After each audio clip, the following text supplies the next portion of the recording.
ಜಯತಿ ಹರಿರಚಿಂತ್ಯಃ ಸರ್ವದೇವೈಕವಂದ್ಯಃ ಪರಮಗುರುರಭೀಷ್ಟವಾಪ್ತಿದಃ ಸಜ್ಜನಾನಾಂ ನಿಖಿಲಗುಣಗಣಾರ್ಣೋ ನಿತ್ಯನಿರ್ಮುಕ್ತದೋಷಃ ಸರಸಿಜನಯನೋऽಸೌ ಶ್ರೀಪತಿರ್ಮಾನದೋ ನಃ ಕಪಿಕಟಕಧುರೀಣಃ ಕಾರ್ಮುಕನ್ಯಸ್ತಬಾಣಃ ಕ್ಷಪಿತದಿತಿಜಸೈನ್ಯಃ ಕ್ಷತ್ರಿಯೇಷ್ವಗ್ರಗಣ್ಯಃ ಜಲಧಿರಚಿತಸೇತುರ್ಜಾನಕೀತೋಷಹೇತುಃ ಪಥಿಪತಿಗುಣಸಾಂದ್ರಃ ಪಾತು ಮಾಂ ರಾಮಚಂದ್ರಃ ರಾಮಾಯ ರಾಮಭದ್ರಾಯ ರಾಮಚಂದ್ರಾಯ ವೇಧಸೇ ರಘುನಾಥಾಯ ನಾಥಾಯ ಸೀತಾಯ ಪತಯೇ ನಮಃ ಮನೋಜವಂ ಮಾರುತತುಲ್ಯವೇಗಂ ಜಿತೇಂದ್ರಿಯಂ ಬುದ್ಧಿಮತಾಂ ವರಿಷ್ಠಂ ವಾತಾತ್ಮಜಂ ವಾನರಯೂಥಮುಖ್ಯಂ ಶ್ರೀರಾಮದೂತಂ ಶಿರಸಾ ನಮಾಮಿ ಕೂಜಂತಂ ರಾಮ ರಾಮೇತಿ ಮಧುರಂ ಮಧುರಾಕ್ಷರಂ ಆರ್ಕ್ಯಕವಿತಾಶಾಖಾಂ ವಂದೇ ವಾಲ್ಮೀಕಿಕೋಕಿಲಂ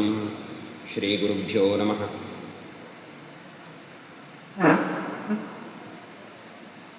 ಅಶೋಕವನದಲ್ಲಿ ಹನುಮಂತ ಸೀತೆಯನ್ನು ಕಂಡಿದ್ದಾನೆ.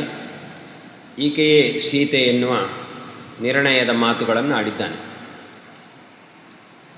ಪುನಃ ಸೀತೆಯನ್ನು ಅವಲೋಕನ ಮಾಡುವಾಗ ಅವನಿಗೆ ತುಂಬ ದುಃಖ ಆಯಿತು.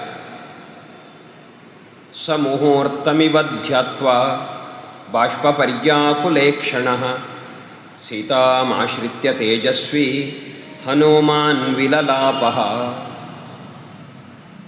ಒಂದು ಕ್ಷಣಕಾಲ ಸೀತೆಯನ್ನೇ ನೋಡ್ತಾ ಇದ್ದಂತಹ ಹನುಮಂತ ನೀರಿನಿಂದ ತುಂಬಿದ ಕಣ್ಣುಳ್ಳವನಾದ. ಅವನ ಕಣ್ಣು ನೀರಿನಿಂದ ತುಂಬಿತು.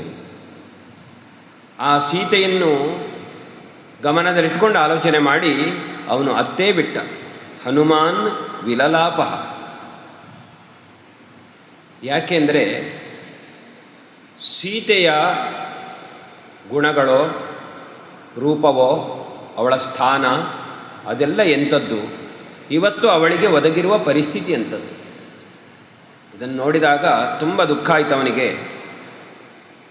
ರಾಜ್ಯಂ ವಾ ತ್ರಿಷು ಲೋಕೇಶು ಸೀತಾ ವಾ ಜನಕಾತ್ಮಜ ತ್ರೈಲೋಕ್ಯ ರಾಜ್ಯಂ ಸಕಲಂ ಸೀತಾಯ ನಾಪ್ನುಯಾತ್ ಕಲಾಂ. ಮೂರು ಲೋಕಗಳ ಒಡೆತನ, ಮೂರು ಲೋಕಗಳ ಸಂಪತ್ತು ಅದು ಒಂದು ಕಡೆಗೆ, ಜನಕಾತ್ಮಜೆಯಾದಂತಹ ಸೀತೆ ಒಂದು ಕಡೆಗೆ. ಇದೆರಡನ್ನೂ ತಕ್ಕಡಿಯಲ್ಲಿಟ್ಟು ತೂಗಿದರೆ ಸೀತೆಯ ಒಂದಂಶಕ್ಕೂ ಕೂಡ ಮೂರು ಲೋಕದ ರಾಜ್ಯ ಸಂಪತ್ತು ಸಮಾನವಾಗಲಿಕ್ಕಿಲ್ಲ. ಅಂತಹ ಸಂಪನ್ನೆ ಸೀತೆ. ಆದ್ರಿವತ್ತು ಇಂತಹ ಶೋಚನೀಯ ಸ್ಥಿತಿಯಲ್ಲಿದ್ದಾಳೆ. ಇಯಂ ಸಾ ಧರ್ಮಶೀಲಸ್ಯ ಜನಕಸ್ಯ ಮಹಾತ್ಮನಃ ಸುತಾ ಮೈಥಿಲರಾಜಸ್ಯ ಸೀತಾ ಭರ್ತೃದೃಢವ್ರತ. ಇನ್ನು ಅವಳ ಹಿನ್ನೆಲೆಯನ್ನು ನೋಡಿದರೆ ಧರ್ಮಶೀಲನಾಗಿರುವಂತಹ ರಾಜರ್ಷಿ ಎಂದು ಕರೆಯಲ್ಪಟ್ಟಂತಹ ಜನಕನ ಮಗಳು, ಪತಿಯಲ್ಲಿ ಅತ್ಯಂತ ಭಕ್ತಿಯನ್ನಿಟ್ಟವಳು, ಆದ್ದರಿಂದ ಉತ್ತಮ ಕುಲದಿಂದ ಬಂದವಳು. ಅಂತಹ ಮಹಾತ್ಮಳಿದ್ದಾಳೆ ಸೀತೆ. ಉತ್ಥಿತಾ ಮೇದಿನೀಂ ಭಿತ್ವಾ ಕ್ಷೇತ್ರೇ ಹಲಮುಖಕ್ಷತೆ. ಅವಳ ಹುಟ್ಟು ನಮ್ಮಂತಲ್ಲ, ಭೂಮಿಯನ್ನು ಭೇದಿಸಿಕೊಂಡು ಮೇಲೆ ಬಂದವಳು. ಯಜ್ಞವೇದಿಯ ನಿರ್ಮಾಣಕ್ಕೋಸ್ಕರ ಭೂಮಿಯನ್ನು ಉಳುವಾಗ ಹಲಮುಖಕ್ಕೆ ಸಿಕ್ಕಿ ಅವಳು ಮೇಲೆದ್ದು ಬಂದವಳು. ಪದ್ಮರೇಣು ನಿಭೈಃ ಕೀರ್ಣ ಶುಭೈಃ ಕೇದಾರ ಪಾಂಸುಭಿಃ. ಅವಳು ಮೇಲೆದ್ದು ಬಂದಂತಹ ಆ ನೆಲದ ಧೂಳು ಹೇಗಿತ್ತು ಅಂದರೆ ಪದ್ಮರೇಣು ನಿಭೈಃ, ಪದ್ಮದ ಮಧ್ಯದಲ್ಲಿರುವ ಪರಾಗದಂತಿರುವ ಮಣ್ಣದು. ಅಂತಹ ಪವಿತ್ರವಾದ ಆ ಮಣ್ಣಿನಿಂದ ಆ ಮಣ್ಣನ್ನು ಲೇಪಿಸಿಕೊಂಡು, ಅಂದರೆ ಆ ಮಣ್ಣಿನ ಸ್ಪರ್ಶವುಳ್ಳವಳಾಗಿ ಮೇಲೆ ಹುಟ್ಟಿ ಬಂದವಳು. ಈ ರೀತಿ ಹುಟ್ಟಿನಲ್ಲಿಯೂ ಕೂಡ ಅವಳ ವಿಶೇಷತೆ ಉಂಟು. ವಿಕ್ರಾಂತಸ್ಯಾರ್ಯಶೀಲಸ್ಯ ಸಂಯುಗೇಶ್ವನಿವರ್ತಿನಃ ಸ್ನುಷಾ ದಶರಥಸ್ಯೈಷಾ ಜ್ಯೇಷ್ಠ ರಾಜ್ಞೋ ಯಶಸ್ವಿನಿ. ಆಮೇಲೆ ಅವಳು ಬಂದು ಸೇರಿದ ಮನೆ ಪರಾಕ್ರಮಿ ಎಂದು ಪ್ರಸಿದ್ಧನಾದ, ಅತ್ಯಂತ ಆರ್ಯನಾದ, ಗುಣಾನ್ವಿತನಾದಂತಹ ಯುದ್ಧದಿಂದ ಯಾವತ್ತೂ ಹಿಂದೆ ಬಾರದಿರುವ ವ್ಯಕ್ತಿತ್ವವನ್ನು ಹೊಂದಿದಂತಹ ದಶರಥನ ಸೊಸೆ. ಅವನ ರಥ 10 ದಿಕ್ಕಿಗೂ ಹೋಗುವಂಥದ್ದಾಗಿತ್ತಂತೆ. ಸ್ವರ್ಗಕ್ಕೂ ಹೋಗಿ ಬಂದವನು ದಶರಥ. ಇಂತಹ ಮಹಾತ್ಮನ ಸೊಸೆ, ಅದು ಕೂಡ ಜ್ಯೇಷ್ಠ ಸ್ನುಷ, ಹಿರಿಯ ಸೊಸೆಯಾಗಿ ಅಯೋಧ್ಯೆಯನ್ನು ಪ್ರವೇಶ ಮಾಡಿದವಳು. ಧರ್ಮಜ್ಞಸ್ಯ ಕೃತಜ್ಞಸ್ಯ ರಾಮಸ್ಯ ವಿದಿತಾತ್ಮನಃ ಇಯಂ ಸಾ ದಯಿತಾ ಭಾರ್ಯ ರಾಕ್ಷಸೀ ವಶಮಾಗತ. ಇನ್ನು ಕೈ ಹಿಡಿದದ್ದು ಧರ್ಮಜ್ಞನೂ ಕೃತಜ್ಞನೂ ಆದಂತಹ ರಾಮನನ್ನು. ವಿದಿತಾತ್ಮ ಸರ್ವಜ್ಞನಾದಂತಹ ರಾಮನ ಕೈ ಹಿಡಿದವಳವಳು. ಆದರೆ ಇವತ್ತು ರಾಕ್ಷಸಿಯರಿಂದ ಆವೃತಳಾಗಿದ್ದಾಳೆ, ಪೀಡಿತಳಾಗಿದ್ದಾಳೆ. ಅವಳ ವ್ಯಕ್ತಿತ್ವಕ್ಕೂ ಅವಳಿಗಿರುವ ಸ್ಥಿತಿಗೂ ಯಾವ ಒಂದು ಸಂಬಂಧವೂ ಇಲ್ಲ. ಅಂತಹ ಒಂದು ದುಸ್ಥಿತಿಯಲ್ಲಿ ಇವತ್ತು ಸೀತೆ ಇದ್ದಾಳೆ. ಸರ್ವಾನ್ ಭೋಗಾನ್ ಪರಿತ್ಯಜ್ಯ ಭರ್ತೃಸ್ನೇಹ ಬಲಾತ್ಕೃತ ಅಚಿಂತಯಿತ್ವಾ ದುಃಖಾನಿ ಪ್ರವಿಷ್ಟ ನಿರ್ಜನಂ ವನಂ. ಅಂತಹ ಸೀತೆ ಕಾಡಿಗೆ ಬಂದಿದ್ದಾಳೆ. ವನವಾಸ ಕಾಲದಲ್ಲಿ ಬಂದದ್ದು ಹೇಗೆ? ಸರ್ವಾನ್ ಭೋಗಾನ್ ಪರಿತ್ಯಜ್ಯ. ಒಬ್ಬ ಕವಿ ಸೀತೆಯನ್ನು ವರ್ಣನೆ ಮಾಡ್ತಾ ಅವಳು ವನಕ್ಕೆ ಬಂದ ಸಂದರ್ಭವನ್ನು ಹೇಳ್ತಾ ಒಬ್ಬ ವರ್ಣನೆ ಮಾಡ್ತಾನೆ. ರಾಮ ಹೇಳಿದಂತೆ ನೀನು ಬರಬೇಡ, ಕಾಡಿನ ದಾರಿ ಕಷ್ಟ, ಬರಬೇಡ ಅಂತ ಹೇಳಿದಂತೆ. ಆದರೆ ಹಠ ಮಾಡಿ ಬಂದಿದ್ದಾಳೆ. ರಥದಲ್ಲಿ ತುಂಬ ದೂರ ಸಾಗಿ ಬಂದ ಮೇಲೆ ರಥದಿಂದ ಇಳಿದು ನಡಿಲಿಕ್ಕೆ ಆರಂಭ ಮಾಡಿದರು. 4-6 ಹೆಜ್ಜೆಗಳನ್ನು ಹೋಗಿದ್ದಾಳಷ್ಟೇ ಸೀತೆ. ರಾಮನ ಹತ್ರ ಕೇಳಲಿಕ್ಕೆ ಶುರು ಮಾಡಿದ್ದಂತೆ, ಇನ್ನೆಷ್ಟು ದೂರ ನಡಿಬೇಕು ನಾವಿವತ್ತು, ಇನ್ನೆಷ್ಟು ದೂರ ನಡಿಲಿಕ್ಕುಂಟು ಅಂತ. ನಡೆದದ್ದು 4-6 ಹೆಜ್ಜೆ ಮಾತ್ರ. ಈ ರೀತಿ ಅಸಕೃತ ಬ್ರುವಾಣ ಅಥವಾ ಅವಶಂ ಬ್ರುವಾಣ, ಮತ್ತೆ ಮತ್ತೆ ರಾಮನನ್ನು ಕೇಳಿದಳು ಅಂತ, ಅಥವಾ ಅವಶಂ, ಅರಿವಿಲ್ಲದೆ ಅವಳ ಬಾಯಿಂದ ಬಂದು ಹೋಯಿತು. ಮನಸ್ಸಿನಲ್ಲಿ ಗಟ್ಟಿಯಾಗುಂಟು ರಾಮನೊಟ್ಟಿಗೆ ಇರುವುದು ಅಂತ, ಆದರೆ ಅದು ಕಾಲಿಗೆ ಅರ್ಥ ಆಗಲಿಲ್ಲ. ಆ ಕಾಲಿಗೆ ವೇದನೆ ಆದ ಕೂಡಲೇ ಆ ವೇದನೆ ಅವಳಿಗೆ ಅರಿವಿಲ್ಲದಂತೆಯೇ ಮಾತಾಡಿಸಿದಂತೆ ಇನ್ನೆಷ್ಟು ದೂರ ಹೋಗಬೇಕು ಅಂತ. ಹಾಗೆ ಕೇಳಿದ ಸೀತೆ ರಾಮಾಶ್ರಣ ಕೃತವತಿ ಪ್ರಥಮಾವತಾರಂ ಅಂತ.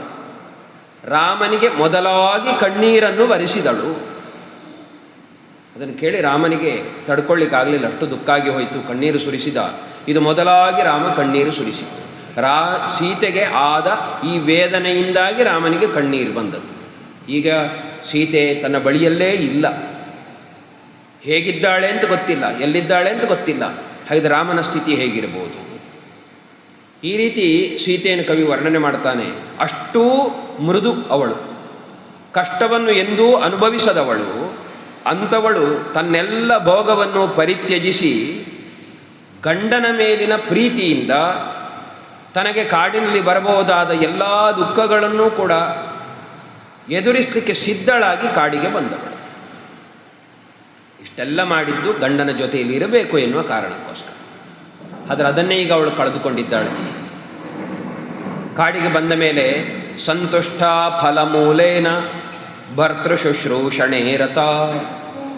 ಗಂಡನಾದ ರಾಮನ ಶುಶ್ರೂಷಣೆಯಲ್ಲೇ ರಥಳಾದಂತಹ ಆಕೆ ಕೇವಲ ಫಲಮೂಲಗಳಿಂದಲೇ ತೃಪ್ತಳಾದವಳು.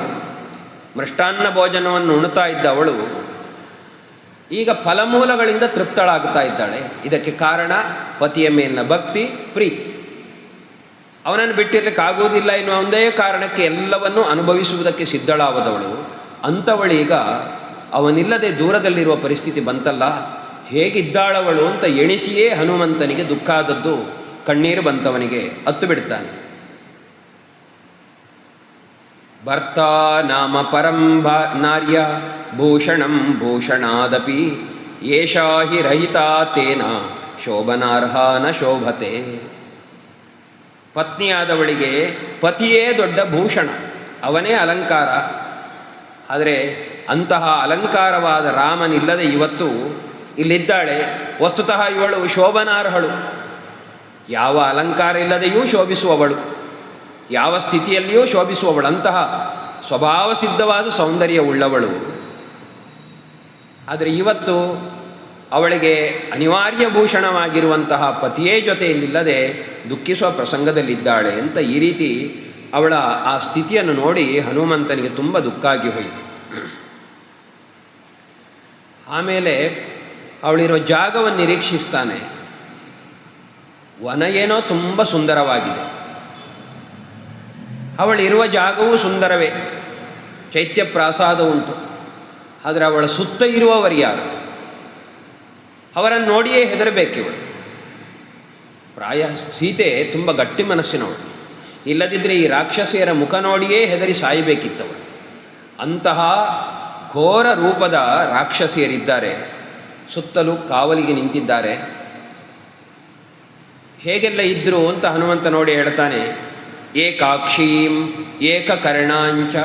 ಕೆಲವು ರಾಕ್ಷಸಿಯರಿಗೆ ಒಂದೇ ಕಣ್ಣು, ಕೆಲವರಿದ್ದಾರೆ ಅವರಿಗೆ ಒಂದೇ ಕಿವಿ, ಕರ್ಣಪ್ರಾವರಣಾಂ ತಥಾ. ಕೆಲವರಿಗೆ ಮುಖತಲೆಯನ್ನೆಲ್ಲ ಮುಚ್ಚುವಷ್ಟು ದೊಡ್ಡ ಕಿವಿ. ಅಕರ್ಣಾಂ, ಕೆಲವರಿಗೆ ಕಿವಿಯೇ ಇಲ್ಲ. ಕಂಬು ಕರ್ಣಾಂ, ಶಂಖದಂತಿರುವ ಕಿವಿ. ಮಸ್ತಕೋಚ್ಛ್ವಾಸನಾಸಿಕಾಂ, ಉಸಿರು ಬಿಟ್ಟರೆ ಆ ಉಸಿರು ಹಣೆಗೆ ತಾಗಬೇಕು, ಮಸ್ತಕಕ್ಕೆ ತಾಗಬೇಕು. ಅಂತಹ ಮೂಗುಳ್ಳವರು, ಮೇಲ್ಮುಖವಾದ ಮೂಗುಳ್ಳವರು ಅಂತಹ ರಾಕ್ಷಸಿಯರು. ಅತಿಕಾಯೋತ್ತಮಾಂಗೀಂ, ಮತ್ತೊಬ್ಬಳು ದೇಹಕ್ಕಿಂತ ದೊಡ್ಡ ತಲೆಯನ್ನು ಹೊಂದಿದವಳು. ತನು ದೀರ್ಘ ಶಿರೋಧರಾಂ, ತೆಳುವಾದ ಉದ್ದವಾದ ಕುತ್ತಿಗೆಯನ್ನು ಹೊಂದಿದವಳು ಮತ್ತೊಬ್ಬಳು. ಧ್ವಸ್ತಕೇಶೀಂ, ಅಲ್ಪ ಸ್ವಲ್ಪ ಉದುರಿ ಹೋದ ತಲೆ ಕೂದಲವಳು ಒಬ್ಬಳಾದರೆ, ತಥಾ ಅಕೇಶೀಂ, ಇನ್ನೊಬ್ಬಳಿಗೆ ತಲೆಯಲ್ಲಿ ಕೂದಲೇ ಇಲ್ಲ. ಕೇಶಕಂಬಲಧಾರಿಣೀಂ, ಇನ್ನೊಬ್ಬಳು ಕಂಬಳಿಯನ್ನು ತಲೆ ಮೇಲೆ ಹೊದ್ದಂತೆ ತಲೆ ಕೂದಲನ್ನು ಹೊಂದಿದ್ದಾಳೆ, ಜಟೆಗಟ್ಟಿದ ಕೂದಲನ್ನು ಹೊಂದಿದ್ದಾಳೆ. ಲಂಬ ಕರ್ಣಲಲಾಟಾಂಚ, ಇಳಿಬಿದ್ದಂತಹ ಕಿವಿ, ಜೋತು ಬಿದ್ದ ಹಣೆ. ಲಂಬೋದರ ಪಯೋದರಾಂ, ಲಂಬವಾದ ಉದರ, ಇಳಿಬಿದ್ದ ಹೊಟ್ಟೆ, ಇಳಿಬಿದ್ದಂತಹ ಸ್ತನಗಳು. ಲಂಬೋಷ್ಟೀಂ, ಇಳಿಬಿದ್ದಂತಹ ತುಟಿ. ಚುಬುಕೋಷ್ಟೀಂ, ಗಲ್ಲದಲ್ಲಿಯೇ ಸೇರಿ ಹೋದ ತುಟಿ ಉಳ್ಳವಳು, ಗಲ್ಲ ಬೇರೆ ತುಟಿ ಬೇರೆ ಕಾಣುವುದಿಲ್ಲ ಅಂಥವಳು. ಲಂಬಾಸ್ಯಾಂ, ಉದ್ದವಾದ ಮುಖವುಳ್ಳವಳು. ಲಂಬಜಾನುಕಾಂ, ದೀರ್ಘವಾದ ಜಾನು ಭುಜವುಳ್ಳವಳು. ಈ ರೀತಿ ಒಬ್ಬೊಬ್ಬರು ರಾಕ್ಷಸಿಯರು ಒಂದೊಂದು ರೀತಿಯಲ್ಲಿ. ಇನ್ನು ಮುಖ ನೋಡಿದರೆ ವರಾಹ ಮೃಗ ಶಾರ್ದೂಲ ಮಹಿಷಾಜ ಶಿವಾಮುಖೀಹಿ. ಒಬ್ಬಳು ಹಂದಿಯಂತೆ ಮುಖವುಳ್ಳವಳು, ಇನ್ನೊಬ್ಬಳು ಜಿಂಕೆಯಂತೆ ಮುಖವುಳ್ಳವಳು, ಮತ್ತೊಬ್ಬಳು ಸಿಂಹದಂತೆ ಮುಖ, ಮತ್ತೊಬ್ಬಳ ಮುಖ ಎಮ್ಮೆಯಂತೆ, ಇನ್ನು ಆಡಿನಂತೆ ಒಬ್ಬಳ ಮುಖ, ನರಿಯಂತೆ ಮತ್ತೊಬ್ಬಳ ಮುಖ. ಗಜೋಷ್ಟ್ರ ಹಯಪಾದೀಶ್ಚ, ಇನ್ನು ಕಾಲು ನೋಡಿದರೆ ಆನೆಯ ಕಾಲಿನಂತೆ ಕಾಲುಳ್ಳವರು, ಒಂಟೆಯ ಕಾಲಿನಂತೆ, ಕುದುರೆಯ ಕಾಲಿನಂತೆ ಕಾಲುಳ್ಳವರು. ಏಕಹಸ್ತೈಕ ಪಾದಾಶ್ಚ, ಒಂದೇ ಕೈ ಒಂದೇ ಪಾದ. ಕರ್ಣ್ಯಶ್ವಕರ್ಣಿಕಾಹ, ಕತ್ತೆಯಂತೆ ಕಿವಿಯುಳ್ಳವರು, ಕುದುರೆಯಂತೆ ಕಿವಿಯುಳ್ಳವರು. ಗೋಕರ್ಣೀಹಿ, ಹಸುವಿನಂತೆ ಕರ್ಣವುಳ್ಳವರು. ಹಸ್ತಿಕರ್ಣೀಶ್ಚ, ಆನೆಯಂತೆ ಕಿವಿಯುಳ್ಳವರು. ಹರಿಕರ್ಣಿ, ಜಿಂಕೆಯಂತೆ. ಸಿಂಹದಂತೆ ಕಿವಿಯುಳ್ಳವರು. ಇನ್ನು ಅನಾಸ, ಮೂಗೇ ಇಲ್ಲ. ಅತಿನಾಸಾಶ್ಚ, ದೀರ್ಘವಾದ ಮೂಗು. ತಿರಿಯಂಗ್ನಾಸ, ಅಡ್ಡವಾದ ಮೂಗು. ಆಗ ಮೇಲಿನ ಮೂಗನ್ನು ಹೇಳಿದ್ದು, ಈಗ ಅಡ್ಡವಾದ ಮೂಗು. ಈ ರೀತಿ ವಿಚಿತ್ರವಾದಂತಹ ಆಕೃತಿಯ ರಾಕ್ಷಸಿಯರು. ಇವರೆಲ್ಲರ ಮಧ್ಯದಲ್ಲಿ ಸೀತೆ ವಾಸ ಮಾಡಿಕೊಂಡಿದ್ದಾಳೆ. ಆಕೃತಿ ಮಾತ್ರ ಹೀಗಲ್ಲ, ಅವರೆಲ್ಲ ಮಾಂಸವನ್ನು ತಿನ್ನುವವರು. ಶುಚಿ ಇಲ್ಲ, ತಿಂದ ಮೇಲೆ ಮುಖ ತೊಳಿಬೇಕು ಅಂತಿಲ್ಲ, ದೇಹ ಶುದ್ಧಿ ಮಾಡಿಕೊಳ್ಳುವುದಿಲ್ಲ. ಹಾಗಾಗಿ ಮಾಂಸ ಶೋಣಿತ ದಿಗ್ಧಾಂಗಿ, ಅವಳ ದೇಹದಲ್ಲಿ ಮಾಂಸ ರಕ್ತ ಎಲ್ಲ ಅಂಟಿ ಹೋಗಿದೆ ಅಂಥವರು. ಮಾಂಸ ಶೋಣಿತ ಭೋಜನ, ಅದನ್ನೇ ತಿನ್ನುವವರು. ಹಾಗಾಗಿ ಅದು ನೋಡಲಿಕ್ಕೂ ಅಸಖ್ಯ. ಅವರಿಗೆ ಸ್ನಾನ ಮಾಡುವ ಅಭ್ಯಾಸ ಇಲ್ಲದಿರುವುದರಿಂದಾಗಿ ಸೀತೆ ಅವರ ಮಧ್ಯದಲ್ಲಿ ಹೇಗಿದ್ದಳೋ ಆ ವಾಸನೆಯಲ್ಲಿ ಗೊತ್ತಾಗುವುದಿಲ್ಲ. ಇದೆಲ್ಲ ನೋಡಿ ಅವನಿಗೆ ತುಂಬ ದುಃಖ ಆಯಿತು. ತಾದರ್ಶ ಕಪಿಶ್ರೇಷ್ಠೋ ರೋಮಹರ್ಷಣ ದರ್ಶನ. ಒಬ್ಬೊಬ್ಬರನ್ನು ನೋಡುವಾಗಲೂ ಭಯದಿಂದ ರೋಮಾಂಚ ಆಗಬೇಕು. ಅಸಖ್ಯ ಆದಾಗಲೂ ನಮಗೆ ರೋಮಾಂಚ ಆಗ್ತದೆ, ಭಯ ಆದಾಗಲೂ ರೋಮಾಂಚ ಆಗ್ತದೆ. ಅಂತಹ ಸ್ಥಿತಿಯಲ್ಲಿ ಇರುವವರೊಬ್ಬೊಬ್ಬರೂ ಕೂಡ ಅವರೆಲ್ಲರನ್ನು ಕೂಡ ಹನುಮಂತ ನೋಡಿದ. ಇವರ ಮಧ್ಯದಲ್ಲಿ ಸೀತೆ ಹೇಗೆ ಕಂಡಳು? ಕ್ಷೀಣ ಪುಣ್ಯಾಂ ಚ್ಯುತಾಂ ಭೂಮೌ ತಾರಾ ನಿಪತಿತಾಮಿವ. ಪುಣ್ಯವನ್ನು ಕಳೆದುಕೊಂಡು ಭೂಮಿಯ ಮೇಲೆ ಬಿದ್ದಂತಹ ನಕ್ಷತ್ರದಂತೆ ಕಂಡಳು. ನಕ್ಷತ್ರ ಸ್ಥಾನಕ್ಕೆ ಹೋಗಬೇಕಾದ್ರೆ ಪುಣ್ಯ, ಏನೋ ಪುಣ್ಯ ನಷ್ಟವಾಯಿತು ಅಂತಾದಾಗ ಆ ನಕ್ಷತ್ರ ಅದೇ ರೂಪದಿಂದ ಭೂಮಿಯ ಮೇಲೆ ಬಿದ್ದರೆ ಹೇಗೆ ಕಾಣಬಹುದದು? ಆ ರೀತಿಯಲ್ಲಿ ಅವಳು ಕಾಣ್ತಾ ಇದ್ದಾಳೆ. ಅವಳ ಆಕೃತಿ ರೂಪ ಇದೆಲ್ಲ ನೋಡುವಾಗ ಇಲ್ಲಿರಲಿಕ್ಕೆ ಅರ್ಹಳೇ ಅಲ್ಲ ಅವಳು, ಆದರೆ ಅವರ ಮಧ್ಯದಲ್ಲಿ ಇದ್ದಾಳೆ. ಇಂತಹ ಸ್ಥಿತಿಯಲ್ಲಿರುವ ಸೀತೆಯನ್ನು ಕಂಡ. ತಾಂ ದೇವೀಂ ದೀನವದನಾಂ ಅದೀನಾಂ ಭರ್ತ್ರ ತೇಜಸ ರಕ್ಷಿತಾಂ ಸ್ವೇನ ಶೀಲೇನ ಸೀತಾಂ ಅಸಿತಲೋಚನಾಂ. ಆ ದೇವಿಯಾದಂತಹ ಸೀತೆಯನ್ನು ನೋಡ್ತಾ ನಾವು ದೀನ ವದನಳಾಗಿದ್ದಾಳೆ. ಹಿಂದೆ ನನ್ನ ರಕ್ಷಣೆಗೆ ಯಾರಾದರೂ ಬರ್ತಾರೋ ಎಂಬುದಾಗಿ ಎಲ್ಲ ದಿಕ್ಕಿನಲ್ಲಿಯೂ ಕ್ಷಣ ಕ್ಷಣಕ್ಕೆ ನೋಡುವವಳು ಅಂತ ವರ್ಣನೆ ಮಾಡಿದ್ದ. ಈಗ ಆ ಮುಖ ಅತ್ಯಂತ ದೀನವಾಗಿದೆ. ಆದರೆ ಅದೀನಾಂ ಭರ್ತೃ ತೇಜಸ, ಒಂದು ಕ್ಷಣಕಾಲ ಮುಖ ದೀನವಾಗಿ ಕಂಡ್ರೆ ಮತ್ತೊಮ್ಮೆ ದೀನ ಅಲ್ಲ, ಅದರಲ್ಲೊಂದು ಕಾಂತಿ ಕಾಣ್ತದೆ. ಕಾಂತಿ ಕಾರಣ ಭರ್ತೃ ತೇಜಸ, ತನ್ನ ಗಂಡನ ತೇಜಸ್ಸು ಪರಾಕ್ರಮದಿಂದಾಗಿ ಅವಳ ಮುಖವು ತೇಜಸ್ಸುಳ್ಳದ್ದಾಗ್ತಿತ್ತು. ಏನೂ ಮಾಡಲಿಕ್ಕಾಗುವುದಿಲ್ಲ ಎನ್ನುವ ಭಾವನೆ ಬಂದಾಗ ದೀನತೆ. ರಾಮ ಬಂದೇ ಬರ್ತಾನೆ ಅಂತ ಎಣಿಸಿಕೊಂಡ ಕೂಡಲೇ ಮುಖದಲ್ಲೊಂದು ಕಾಂತಿ. ಅಷ್ಟು ವಿಶ್ವಾಸ ರಾಮನ ಬಗ್ಗೆ. ಆ ನೆನಪಿನಿಂದ ಆಗಾಗ ಅವಳ ಮುಖ ತೇಜಸ್ಸುಳ್ಳದ್ದೂ ಆಗುತ್ತಿತ್ತು. ಇಂಥವಳು ರಕ್ಷಿತಾಂ ಸ್ವೇನ ಶೀಲೇನ, ತನ್ನ ಶೀಲದಿಂದಲೇ ತನ್ನ ಪಾತಿವೃತ್ಯದ ಬಲದಿಂದಲೇ ತನ್ನನ್ನು ಇಷ್ಟೊತ್ತು ರಕ್ಷಿಸಿಕೊಂಡವಳು. ಅಂತಹ ಸೀತೆಯನ್ನು ಕಾಣ್ತಾನೆ. ಮೊದಲು ಅವನಿಗೆ ಅವಳ ಸ್ಥಿತಿ ನೋಡಿ ದುಃಖ ಆಗಿತ್ತು, ಈಗ ಸಂತೋಷವೂ ಆಯಿತು ಅವನಿಗೆ. ಹರ್ಷಜಾನಿ ಚ ಸೋಶ್ರೂಣಿ ತಾಂ ದೃಷ್ಟ್ವಾ ಮದಿರೇಕ್ಷಣಾಂ ಮುಮೋಚ ಹನುಮಾಂ ತತ್ರ ನಮಶ್ಚಕ್ರೇ ಚ ರಾಘವಂ. ಅವನಿಗೆ ಅವಳನ್ನು ನೋಡಿ ಸಂತೋಷದ ಕಣ್ಣೀರು ಬಂತು. ಇಂತಹ ಸ್ಥಿತಿಯಲ್ಲಿ ಇನ್ನೂ ಇದ್ದಾಳೆ ಎನ್ನುವುದೊಂದಾದರೆ, ರಾಮನನ್ನು ಹೊಂದುತ್ತಾಳೆ, ಮುಂದೆ ಎಲ್ಲವೂ ಸುಖ ಆಗ್ತದೆ, ಇದೆಲ್ಲವನ್ನು ನೆನಪಿಸಿಕೊಂಡಾಗ ಒಂದು ಸಂತೋಷ. ನಾನು ಯಾವ ಕಾರ್ಯಕ್ಕೋಸ್ಕರ ಇಲ್ಲಿಗೆ ಬಂದಿದ್ದೇನೋ ಅವಳು ಸಿಕ್ಕಿದಳು ಎನ್ನುವುದಕ್ಕೋಸ್ಕರ ಸಂತೋಷ. ಇಂತಹ ಸಂತೋಷದ ಕಣ್ಣೀರು ಕೂಡ ಹನುಮಂತನಿಗೆ ಬಂತು. ಬಂದ ಕೂಡಲೇ ಅವ ರಾಮನನ್ನು ನೆನಪಿಸಿಕೊಂಡು ನಮಸ್ಕರಿಸಿದ. ಯಾಕೆಂದರೆ ಸೀತೆ ಇನ್ನೂ ಉಳಿದಿದ್ದಾಳೆ ಅಂದರೆ ಅದಕ್ಕೆ ರಾಮನೇ ಕಾರಣ. ರಾಮನ ಮೇಲಿರುವ ಪ್ರೀತಿ, ರಾಮನ ಬಗ್ಗೆ ಇರುವ ಭಕ್ತಿ, ಇದು ಎರಡರಿಂದಾಗಿ ಮತ್ತೆ ರಾಮ ಬರ್ತಾನೆ ಎನ್ನುವ ಒಂದು ವಿಶ್ವಾಸ, ಈ ಮೂರರಿಂದಾಗಿ ಅವಳು ಉಳಿದದ್ದು. ಹಾಗಾಗಿ ಹನುಮಂತ ರಾಮನಿಗೇ ನಮಸ್ಕರಿಸಿದ. ನಮಸ್ಕೃತ್ವಾಥ ರಾಮಾಯ, ಆಮೇಲೆ ಲಕ್ಷ್ಮಣಾಯ ಚ ವೀರ್ಯವಾನ್. ಸೀತೆಗೆ ರಾಮನ ವಿಚಾರದಲ್ಲಿ ಹೇಗೆ ವಿಶ್ವಾಸ ಉಂಟೋ ಲಕ್ಷ್ಮಣನ ವಿಚಾರದಲ್ಲಿಯೂ ಅಷ್ಟೇ ವಿಶ್ವಾಸ ಉಂಟು. ಅವನೂ ಪರಾಕ್ರಮಿ, ಆದ್ದರಿಂದಾಗಿ ಆ ವಿಚಾರದಲ್ಲಿಯೂ ಅವಳಿಗೆ ವಿಶ್ವಾಸ ಇದೆ. ಅದನ್ನು ಎಣಿಸಿಕೊಂಡಂಥ ಹನುಮಂತ ಲಕ್ಷ್ಮಣನಿಗೂ ನಮಸ್ಕರಿಸಿದ. ಸೀತಾ ದರ್ಶನ ಸಂಹೃಷ್ಟ, ಅಂತೂ ಸೀತೆಯನ್ನು ಕಂಡೆ ಅಂತ ಆನಂದದಿಂದ ತುಂಬಿ ಹೋದ.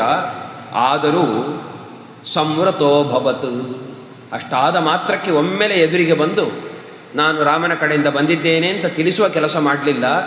ಮೊದಲು ಹೇಗಿದ್ದನೋ ಅದಕ್ಕಿಂತಲೂ ಸಂವೃತ, ಮತ್ತೂ ತನ್ನನ್ನು ತಾನು ಅಡಗಿಸಿಕೊಂಡ. ಗೆಲ್ಲುಗಳ ಎಲೆಗಳ ಮಧ್ಯದಲ್ಲಿ ಅಡಗಿ ಕುಳಿತು ಸೀತೆಯನ್ನು ನೋಡ್ತಾ ಇದ್ದಾನೆ. ಮತ್ತಷ್ಟು ತನ್ನನ್ನು ತಾನು ಮರೆಮಾಚಿಕೊಂಡ. ಇನ್ನೂ ತಾನು ನೋಡಬೇಕಾದದ್ದುಂಟು. ಯಾವತ್ತೂ ಥಟ್ಟನೆ ಯಾವ ಕೆಲಸವನ್ನು ಮಾಡಲಿಕ್ಕೆ ಹೋಗಬಾರದು ಅಂತುಂಟು. ಸಹಸಾ ವಿದಧೀತ ನಕ್ರಿಯಾಂ ಅವಿವೇಕ ಪರಮಾಪದಾಂ ಪದಂ ಅಂತ. ಥಟ್ಟನೆ ಯಾವ ಕೆಲಸವನ್ನು ಮಾಡಬಾರ್ದು, ಆಲೋಚಿಸಿ ಹೆಜ್ಜೆ ಇಡಬೇಕು. ಸ್ವಲ್ಪ ಹೆಜ್ಜೆ ತಪ್ಪಿದರೂ ಕೆಲಸ ಕೆಟ್ಟು ಹೋಗ್ತದೆ. ಆದ್ದರಿಂದ ಸೀತೆಯನ್ನು ನೋಡಿದ ಕೂಡಲೇ ಮಾತಾಡಲಿಕ್ಕೆ ಹೋಗುವುದಲ್ಲ, ಅದಕ್ಕೂ ಕಾಲ ಬರಬೇಕು ಅಂತ ಆಲೋಚನೆ ಮಾಡಿ ಸುಮ್ಮನೆ ಕುಳಿತ. ಕಾಲ ಕಳೀತಾ ಉಂಟು. ರಾತ್ರಿಯ ಕೊನೆಯಾಮ, ಸುಮಾರು 3 ಗಂಟೆ ರಾತ್ರಿ ಕಳೆದು ಹೊತ್ತು 4 ಗಂಟೆ ಆಗಿದೆ ಅಂತ ಅನ್ನಿಸ್ತದೆ. ಅಷ್ಟೊತ್ತಿಗೆ ಅವನಿಗೆ ದೂರದಿಂದ ವೇದಘೋಷವು ಕೇಳಿ ಬಂತು. ಷಡಂಗ ವೇದ ವಿದುಷಾಂ ಕ್ರತು ಪ್ರವರ ಯಾಜಿನಾಂ ಶುಶ್ರಾವ ಬ್ರಹ್ಮಘೋಷಾಂಶ್ಚ ವಿರಾತ್ರೇ ಬ್ರಹ್ಮ ರಾಕ್ಷಸಾಂ. ಬ್ರಾಹ್ಮಣರಾದರೂ ರಾಕ್ಷಸರಾಗಿರುವ, ಬ್ರಾಹ್ಮಣರಾಗಿರುವುದರಿಂದಾಗಿ ವೇದ ತತ್ಪರರಾಗಿರುವ ಈ ಬ್ರಾಹ್ಮಣ ರಾಕ್ಷಸರು, ಬ್ರಹ್ಮ ರಾಕ್ಷಸರು ಅಂತ ಉಲ್ಲೇಖ ಮಾಡಿದರು. ಅಂತಹ ರಾಕ್ಷಸರು ಅವರು ಷಡಂಗ ವೇದವನ್ನು ತಿಳಿದವರು. ಅವರು ಬೆಳಗಿನ ಹೊತ್ತಲ್ಲಿ, ಆ ಬೆಳಗು ಆರಂಭವಾಗುವ ಹೊತ್ತಲ್ಲಿ ವೇದಪಾರಾಯಣವನ್ನು ಆರಂಭ ಮಾಡಿದರು. ಅಂತಹ ವೇದಪಾರಾಯಣದ ಶಬ್ದ ಹನುಮಂತನಿಗೆ ಕೇಳಿಸಿತು. ಇಂತಹ ಶಬ್ದವನ್ನು ಕೇಳಿ ರಾವಣ ಎಚ್ಚರಗೊಂಡ. ಎಚ್ಚರಗೊಂಡಂತಹ ರಾವಣನಿಗೆ ನೆನಪಾದದ್ದು ಸೀತೆ. ಅವನಿಗೀಗ ನಿದ್ದೆ ಬರುವುದೇ ಕಷ್ಟದಲ್ಲಿ, ನಿದ್ದೆ ಬಂದರೂ ಕನಸಿನಲ್ಲಿಯೂ ಸೀತೆಯೇ, ಎಚ್ಚರ ಆದರೂ ಸೀತೆಯೇ. ಇಂತಹ ಸ್ಥಿತಿಯಲ್ಲಿದ್ದಾನೆ. ಎಚ್ಚರಾದ ಕೂಡಲೇ ಸೀತೆಯ ಬಳಿಗೆ ಹೋಗಬೇಕು, ಅವಳನ್ನು ಅನುನಯ ಮಾಡಬೇಕು ಅಂತ ಅನ್ನಿಸಿತು. ಹೊರಟ. ಪರಿವಾರವು ಒಟ್ಟಿಗೆ ಹೊರಟಿತು. ಹೊರಡುವಾಗ ಅವನು ಎದ್ದು ಹಾಗೆ ಹೊರಡಲಿಲ್ಲ, ಅಲಂಕಾರ ಎಲ್ಲ ಮಾಡಿಕೊಂಡು ಹೊರಟ. ಹೋಗೋದು ಸೀತೆ ಹತ್ರಕ್ಕಲ್ವಾ, ಅವಳು ತನ್ನನ್ನು ಬಯಸುವಂತೆ ಹೋಗಬೇಕು. ಅದರಿಂದ ಅಲಂಕಾರ ಎಲ್ಲ ಮಾಡಿಕೊಂಡು ಹೊರಟ. ಅಂಗನಾಶತ ಮಾತ್ರಂತು ತಮ್ರಜಂತಂ ಅನುವ್ರಜತ್ ಮಹೇಂದ್ರಮಿವ ಪೌಲಸ್ತ್ಯಂ ದೇವಗಂಧರ್ವಯೋಷಿತ. ಹೊರಟಂತಹ ಆತನನ್ನು 106 ಮಂದಿ ಸ್ತ್ರೀಯರು ಅನುಸರಿಸಿದರು. ಶತಮಾತ್ರ ಮಂತುಂಟು, 100 ಮಂದಿ ಅಂತ. ಅಷ್ಟು ಮಂದಿ ಅವನನ್ನು ಅನುಸರಿಸಿದರು. ಹೇಗಿದ್ದಾರೆ ಸ್ತ್ರೀಯರು ಅಂದರೆ, ಇಲ್ಲಿ ಕಾವಲಿಗಿದ್ದ ರಾಕ್ಷಸಿಯರಂತಿಲ್ಲ. ಅವರೆಲ್ಲ ರಾವಣನ ಅಂತಃಪುರದ ಸ್ತ್ರೀಯರು, ಅವನ ಮಡದಿಯರು, ಅವನ ಪ್ರಿಯೆಯರು, ಅಂತಹ ಸ್ತ್ರೀಯರು.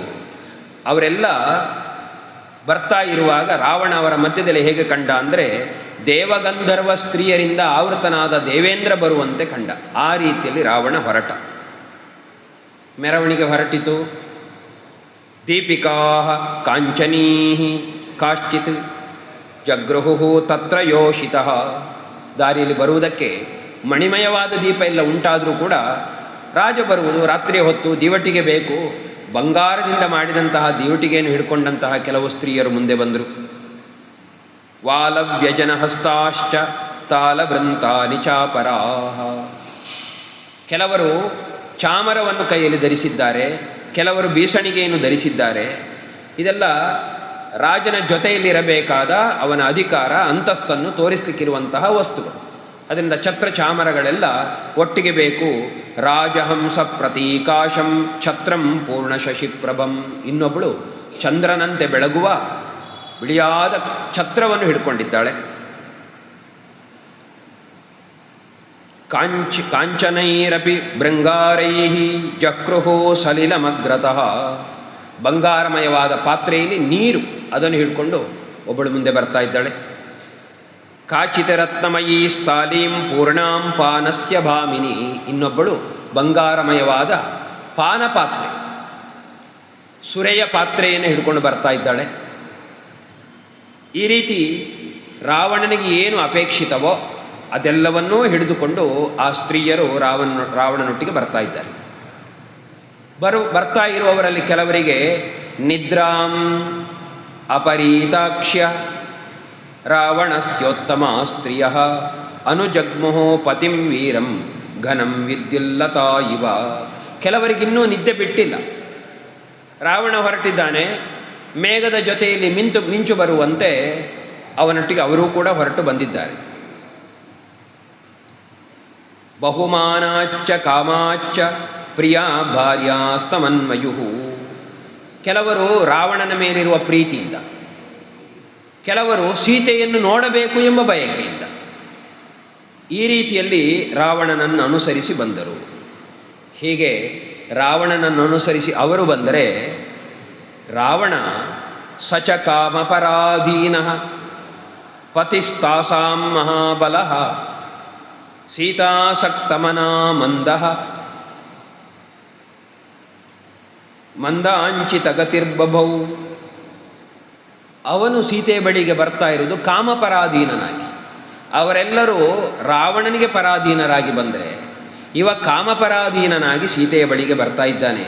ಸೀತಾಸಕ್ತ ಮನನಾಗಿದ್ದಾನೆ. ಅಂತಹ ರಾವಣ ಬಂದ.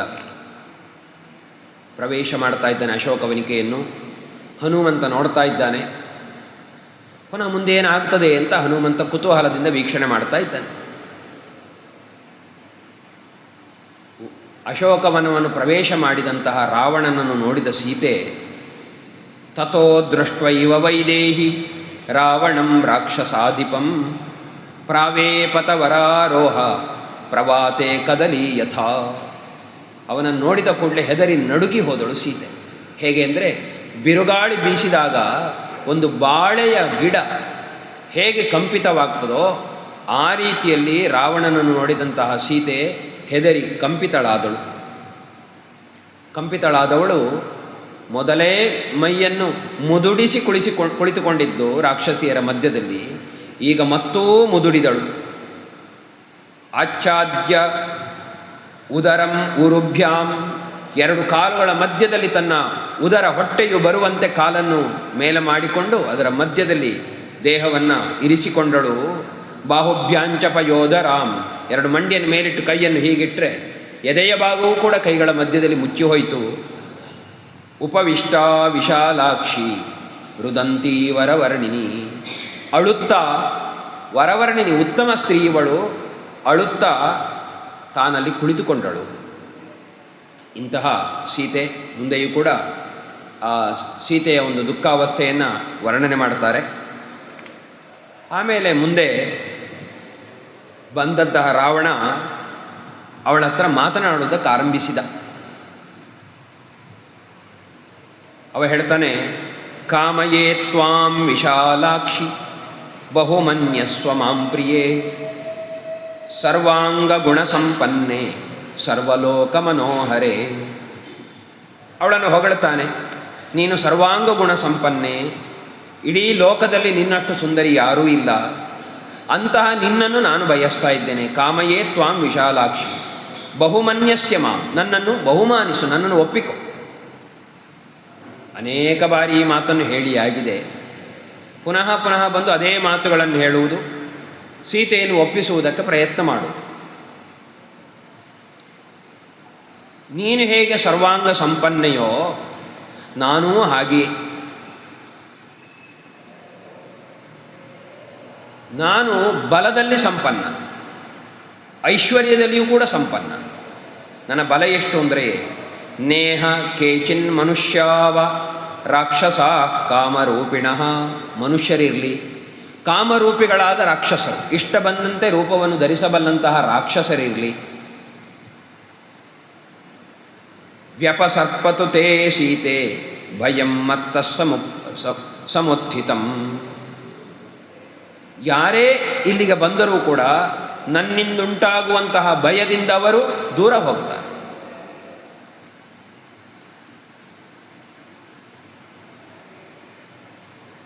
ಸ್ವಧರ್ಮೋ ರಾಕ್ಷಸಾಂಭೀರು ಸರ್ವಥೈವನ ಸಂಶಯ ಗಮನಂ ವಾ ಪರಸ್ತ್ರೀಣಾಂ ಹರಣಂ ಸಂಪ್ರಮಥ್ಯವ. ನಿನ್ನನ್ನು ಮದುವೆಯಾಗು ಅಂತ ನಾನು ಕೇಳ್ತಾ ಇದ್ದೇನೆ. ನೀನು ಪರಸ್ತ್ರೀಯನ್ನು ಮದುವೆಯಾಗುವುದು ತಪ್ಪು ಅಂತ ನೀನು ನಮಗೆ ಹೇಳುವಂತಿಲ್ಲ. ಯಾಕೆಂದರೆ ರಾಕ್ಷಸರಿಗೆ ಇದು ಸ್ವಧರ್ಮ.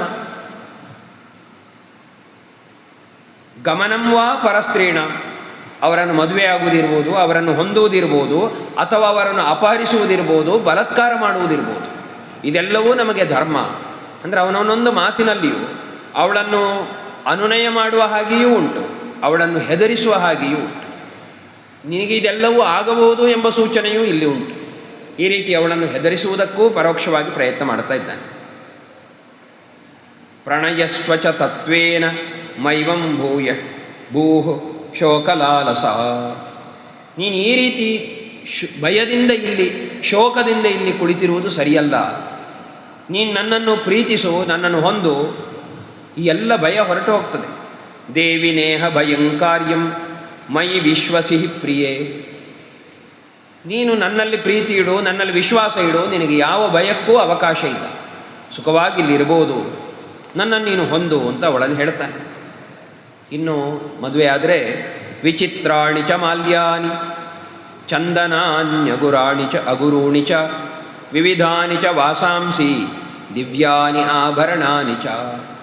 ನೀನು ನನ್ನನ್ನು ಮದುವೆ ಆದರೆ ನಿನಗೆ ಬಗೆ ಬಗೆಯ ವಸ್ತ್ರಗಳು, ಅದ್ಭುತವಾದ ವಸ್ತ್ರಗಳು, ಸಾಮಾನ್ಯ ಸ್ತ್ರೀಯರು ಆಸೆ ಪಡುವ ವಸ್ತುಗಳು, ವಸ್ತ್ರಗಳು, ಲೇಪನ ಸಾಮಗ್ರಿಗಳು ಮತ್ತು ಆಭರಣಗಳು, ಅದೆಲ್ಲವೂ ನಿನಗೆ ಅಮೂಲ್ಯವಾದದ್ದೇ ಇಲ್ಲಿ ಸಿಗ್ತದೆ. ವಿಚಿತ್ರಾಣಿಚ ಮಾಲ್ಯಾನಿ, ಮಾಲೆಗಳು, ಆಮೇಲೆ ಆಭರಣಗಳು, ಚಂದನಾದಿಗಳು, ವಸ್ತ್ರಗಳು, ಇವೆಲ್ಲವೂ ಕೂಡ ನಿನಗೆ ಇಲ್ಲಿ ದಿವ್ಯವಾದದ್ದು ಸಿಗ್ತದೆ. ಇಂಥದ್ದು ನಿನಗೆ ಬೇರೆಲ್ಲಿಯೂ ಸಿಗುವುದಕ್ಕೆ ಸಾಧ್ಯ ಇಲ್ಲ.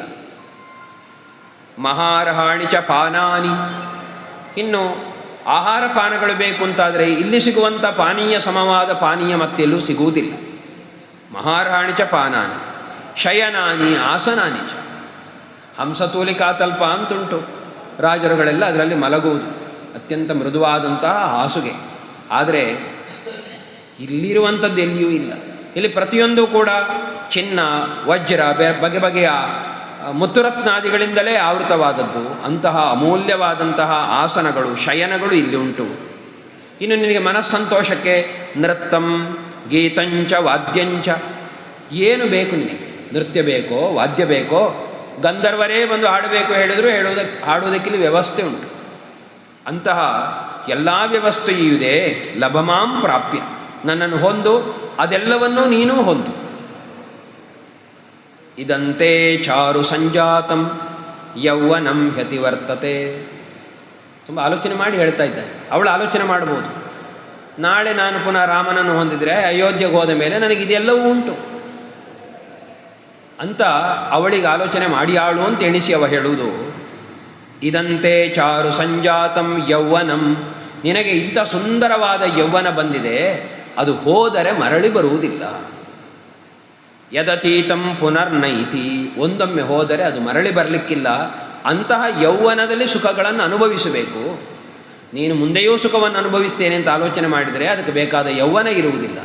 ಈಗ ಯೌವನವೂ ಇದೆ, ಸುಖವನ್ನು ಬೇಕಾದ ಎಲ್ಲ ವ್ಯವಸ್ಥೆಯೂ ಇದೆ. ಆದ್ದರಿಂದ ನಿನ್ನ ಈ ಹಠವನ್ನು ಬಿಟ್ಟು ನನ್ನನ್ನು ಹೊಂದು ಅಂತ ಹೇಳ್ತಾನೆ. ತ್ವಾಂ ಕೃತ್ವೋ ಪರತೋ ಮನ್ಯೆ ರೂಪಕರ್ತ ಸವಿಶ್ವಸೃಟ್. ಪ್ರಾಯ ನಿನ್ನನ್ನು ಸೃಷ್ಟಿ ಮಾಡಿದ ಮೇಲೆ ಮತ್ತೆ ಆ ಸೃಷ್ಟಿಕರ್ತ ಮತ್ತೆ ಯಾರನ್ನೂ ಸೃಷ್ಟಿ ಮಾಡಲಿಲ್ಲ ನಿನ್ನಂತೆ. ಯಾಕೆಂದರೆ ನಹಿ ರೂಪೋಪಮಾ ತ್ವನ್ಯ ತವಾಸ್ತಿ ಶುಭ ದರ್ಶನೆ, ನಿನಗೆ ಸಮಾನವಾದಂತಹ ರೂಪದವರು ಮತ್ತೆ ಯಾರೂ ನನಗೆ ಈವರೆಗೆ ಕಣ್ಣಿಗೆ ಕಂಡದ್ದಿಲ್ಲ. ಇವ 3 ಲೋಕದಲ್ಲಿಯೂ ಸಂಚರಿಸಿದವ, ಅಂತಹ ಸುಂದರಿ ನೀನು. ಹಾಗಾಗಿ ನಿನ್ನನ್ನು ಹೊಂದುವುದಕ್ಕೆ ನಾನು ಬಯಸುವುದು ಸಹಜವೇ. ನಾನು ಮಾತ್ರ ಅಲ್ಲ, ಯಾರೇ ನಿನ್ನನ್ನು ನೋಡಿದರೂ ಹೊಂದಬೇಕು ಅಂತ ಬಯಸಬಹುದು, ಅಂತಹ ರೂಪ ನಿನ್ನದು. ಆದ್ದರಿಂದ ಭವ ಮೈಥಿಲಿ ಭಾರ್ಯಾಮೇ ಮೋಹಮೇನಂ ವಿಸರ್ಜಯ, ನಿನ್ನ ಈ ಮೋಹ ಅದನ್ನು ಬಿಟ್ಟು ಬಿಡು. ರಾಮನ ಆಲೋಚನೆಯನ್ನು ಬಿಡು, ಮೋಹವನ್ನು ಬಿಡು. ನೀನು ಬಹ್ವೀನಾಂ ಉತ್ತಮ ಸ್ತ್ರೀಣಾಂ ಆಹೃತಾನಾಂ ಇಹಸ್ತತಃ ಸರ್ವಾಸಾಮೇವ ಭದ್ರಂತೆ ಮಮಾಗ್ರಮಹಿಷೀ ಭವ. ಎಲ್ಲೆಲ್ಲಿಂದಲೋ ಹೊತ್ತು ತಂದ ಯಾವುದೋ ರಾಜರ ಮಕ್ಕಳಿದ್ದಾರೆ, ದೇವಸ್ತ್ರೀಯರಿದ್ದಾರೆ, ನಾಗಸ್ತ್ರೀಯರಿದ್ದಾರೆ, ಈ ರೀತಿ 3 ಲೋಕದ ಸ್ತ್ರೀಯರು ಇಲ್ಲಿದ್ದಾರೆ. ಅವರೆಲ್ಲ ನನ್ನ ಮಡದಿಯರಾಗಿದ್ದಾರೆ. ನೀನು ನನ್ನ ಮಡದಿಯಾದರೆ ಅವರೆಲ್ಲರ ಮಧ್ಯದಲ್ಲಿಯೂ ಕೂಡ ನೀನು ಜ್ಯೇಷ್ಠಳಾಗಿ, ನಿನ್ನನ್ನೇ ಮಹಿಷಿ ಎಂಬುದಾಗಿ ನಾನು ಸ್ವೀಕಾರ ಮಾಡ್ತೇನೆ. ಈ ರೀತಿಯಲ್ಲಿ ಎಲ್ಲರಿಗೂ ನೀನು ರಾಣಿಯಾಗಿರುವುದಕ್ಕೆ ಸಾಧ್ಯ. ಆದ್ದರಿಂದ ನನ್ನನ್ನು ಮದುವೆಯಾಗು. ಲೋಕೇಭ್ಯೋ ಯಾನಿ ರತ್ನಾನಿ ಸಂಪ್ರಮಥ್ಯಾಹೃತಾನಿ ವೈ ತಾನಿ ಮೇ ಭೀರು ಸರ್ವಾಣಿ ರಾಜ್ಯಂ ಚೈತದಹಂ ಚಮೇ ಚತೆ. ಇನ್ನು 3 ಲೋಕದಿಂದ ಅಮೂಲ್ಯವಾದ ವಸ್ತುಗಳನ್ನೆಲ್ಲ ನಾನು ಅಪಹರಿಸಿ ತಂದಿದ್ದೇನೆ, ನನ್ನ ಬಲದಿಂದ ತಂದದ್ದು. ಎಲ್ಲವೂ ಇಲ್ಲಿದೆ, ಅದೆಲ್ಲವೂ ನಿನ್ನದಾಗ್ತದೆ. ಈ ರಾಜ್ಯವೇ ನಿನ್ನದು, ನಾನೂ ನಿನ್ನವನಾಗುತ್ತೆ. ಎಲ್ಲವೂ ನಿನ್ನ ವಸ್ತು, ಎಲ್ಲವೂ ನಿನ್ನ ಅಧೀನವಾಗ್ತದೆ. ಆದ್ದರಿಂದ ನನ್ನನ್ನು ಮದುವೆಯಾಗು ಅಂತ ಕೇಳಿದ. ಏನಾದರೂ ಸೀತೆಯ ಉತ್ತರ ಇಲ್ಲ, ತಲೆ ತಗ್ಗಿಸಿ ಸುಮ್ಮನೆ ಕುಳಿತಿದ್ದಾಳೆ ಸೀತೆ. ಹಾಗಾಗಿ ಅವ ಇನ್ನೊಂದು ರೀತಿಯಲ್ಲಿ ಮಾತಾಡ್ತಾನೆ. ನೀನು ರಾಮ ಬರ್ತಾನೆ, ಕರೆದೊಯ್ತಾನೆ ಎನ್ನುವ ಆಸೆಯಲ್ಲಿರಬಹುದು. ನಿಕ್ಷಿಪ್ತ ವಿಜಯೋ ರಾಮ ಗತಶ್ರೀ ವನಗೋಚರ ವ್ರತೀಸ್ತಂಡಿಲಶಾಯೀ ಚ ಶಂಕೀ ಜೀವತಿ ವಾನವ. ಅವ ಹೇಳ್ತಾನಿಲ್ಲಿ, ರಾಮ ವಿಕ್ಷಿಪ್ತ ವಿಜಯ, ವಿಜಯ ಎನ್ನುವುದನ್ನು ಈಗಾಗಲೇ ಕಳೆದುಕೊಂಡಿದ್ದಾನೆ, ಈಗಾಗಲೇ ಅವನು ಸೋತು ಹೋಗಿ ಆಗಿದೆ. ಗತಶ್ರೀಹಿ, ಅವನಲ್ಲೀಗ ಯಾವ ಕಾಂತಿಯೂ ಇಲ್ಲ, ವರ್ಚಸ್ಸೂ ಇಲ್ಲ. ಅವ ಎಲ್ಲೋ ಕಾಡಿನಲ್ಲಿ ಅಲೆಯುವವನಾಗಿದ್ದಾನೆ, ವನಗೋಚರ. ಇನ್ನು ವ್ರತಸ್ಥನಾಗಿದ್ದಾನೆ, ವನವಾಸ ವ್ರತ. ಆದ್ದರಿಂದ ಕ್ಷತ್ರಿಯರು ಹೇಗಿರಬೇಕು ಅವನ ಹಾಗಿಲ್ಲ. ಸ್ತಂಡಿಲಶಾಹಿ, ನೆಲದ ಮೇಲೆ ಮಲಗುವ ಸ್ಥಿತಿಯಲ್ಲಿದ್ದಾನೆ. ಶಂಕೆ ಜೀವತಿ ವಾನವ, ಅವನು ಬದುಕಿದ್ದಾನೋ ಇಲ್ಲವೋ ನಿರ್ಣಯವೂ ಇಲ್ಲ. ಅಂತಹ ರಾಮನನ್ನು ನೀನು ಬಯಸಿ ಅವನಿಗೋಸ್ಕರ ಆಸೆ ಪಡುವುದು ತಪ್ಪು. ಅವನಿಗೀಗ ಗೆಲ್ಲುವ ಸಾಮರ್ಥ್ಯ ಇಲ್ಲ, ಬಂದರೂ ಗೆಲ್ಲಲಾರ. ನಹಿ ವೈದೇಹಿ ರಾಮಸ್ತ್ವಾಂ ದ್ರಷ್ಟುಂ ವಾಪ್ಯುಪಲಪ್ಸ್ಯತೆ. ನೀನು ಅವನಿಗೆ ಇನ್ನು ಮುಂದೆ ಕಾಣುವುದಕ್ಕಾದರೂ ಸಿಗ್ತೀಯೋ ಇಲ್ಲವೋ ಗೊತ್ತಿಲ್ಲ. ಯಾಕೆಂದರೆ ಸಿಗಬೇಕಾದ್ರೆ ಅವ ಇಲ್ಲಿಗೆ ಬರಬೇಕು. ನಚಾಪಿ ಮಮ ಹಸ್ತಾತ್ವಂ ಪ್ರಾಪ್ತುಮರ್ಹತಿ ರಾಘವ. ಒಂದೊಮ್ಮೆ ಅವನಿಲ್ಲಿಗೆ ಬಂದರೂ ನನ್ನಿಂದ ನಿನ್ನನ್ನು ಮರಳಿ ಪಡೆಯುವುದಕ್ಕೆ ಅವನಿಗೆ ಸಾಧ್ಯ ಇಲ್ಲ. ಇಂತಹ ಸ್ಥಿತಿಯಲ್ಲಿ ರಾಮ ಇದ್ದಾನೆ. ಅವನ ಆಲೋಚನೆಯನ್ನು ಬಿಡು ಅಂತ ಸೀತೆಯ ಮುಂದೆ ಹೇಳ್ತಾನೆ. ಮುಂದೆ ಯುದ್ಧ ಎಲ್ಲ ಆರಂಭ ಆಗಿ ಒಬ್ಬೊಬ್ಬರೇ ಮೃತರಾಗ್ತಾ ಹೋಗ್ತಾರೆ. ರಾವಣನಿಗೆ ಏನು ಮಾಡಬೇಕು ಅಂತ ಗೊತ್ತಾಗದ ಸ್ಥಿತಿಗೆ ತಲುಪಿದಾಗ ಒಬ್ಬ ಕವಿ ರಾವಣನ ಸ್ಥಿತಿಯನ್ನು ವರ್ಣಿಸ್ತಾನೆ. ಅವ ಹೇಳ್ತಾನೆ, ನ್ಯಕ್ಕಾರೋ ಹ್ಯಯಮೇ ಮಮೇ. ನನಗಿದಕ್ಕಿಂತ ದೊಡ್ಡ ಅವಮಾನ, ಇದಕ್ಕಿಂತ ದೊಡ್ಡ ಒಂದು ಪರಾಜಯ ಎನ್ನುವುದು ಏನುಂಟು? ಯಾಕೆಂದರೆ ನನಗೂ ಶತ್ರುಗಳಿದ್ದಾರೆ ಅಂತ ಆಯ್ತಲ್ಲ. ಈವರೆಗೆ 3 ಲೋಕದಲ್ಲಿ ನನಗೆ ಶತ್ರುವೇ ಇಲ್ಲ ಅಂತಿತ್ತು. ಯಾರೋ ಒಬ್ಬ ಶತ್ರು ಎಲ್ಲೋ ಹುಟ್ಟಿದ ಅಂತಾದರೆ ತಲೆ ಕೆಡಿಸ್ಕೊಳ್ಬೇಕಾಗಿರಲಿಲ್ಲ. ಆದರೆ ಶತ್ರುಗಳು ಬಹುಸಂಖ್ಯೆಯಲ್ಲಿ ನನಗೀಗ ಹುಟ್ಟಿ ಬಂದಿದ್ದಾರೆ.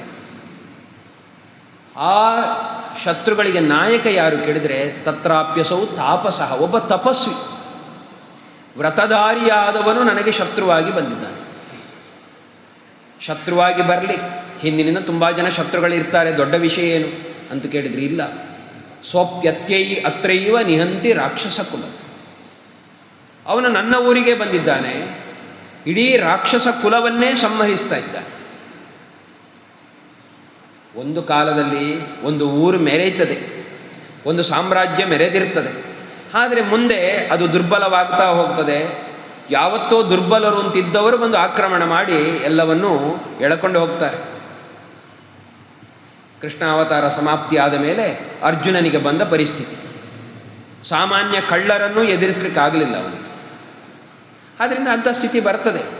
ನಮ್ಮೂರಿಗೆ ಹಾಗೆ ಬಂತೋ ಕೇಳಿದರೆ ರಾವಣ ಆಲೋಚನೆ ಮಾಡುವುದು, ಜೀವತ್ಯಹೋ ರಾವಣ, 3 ಲೋಕವನ್ನು ಹೆದರಿಸಿದಂತಹ ರಾವಣ ಇನ್ನೂ ಬದುಕಿದ್ದಾನೆ.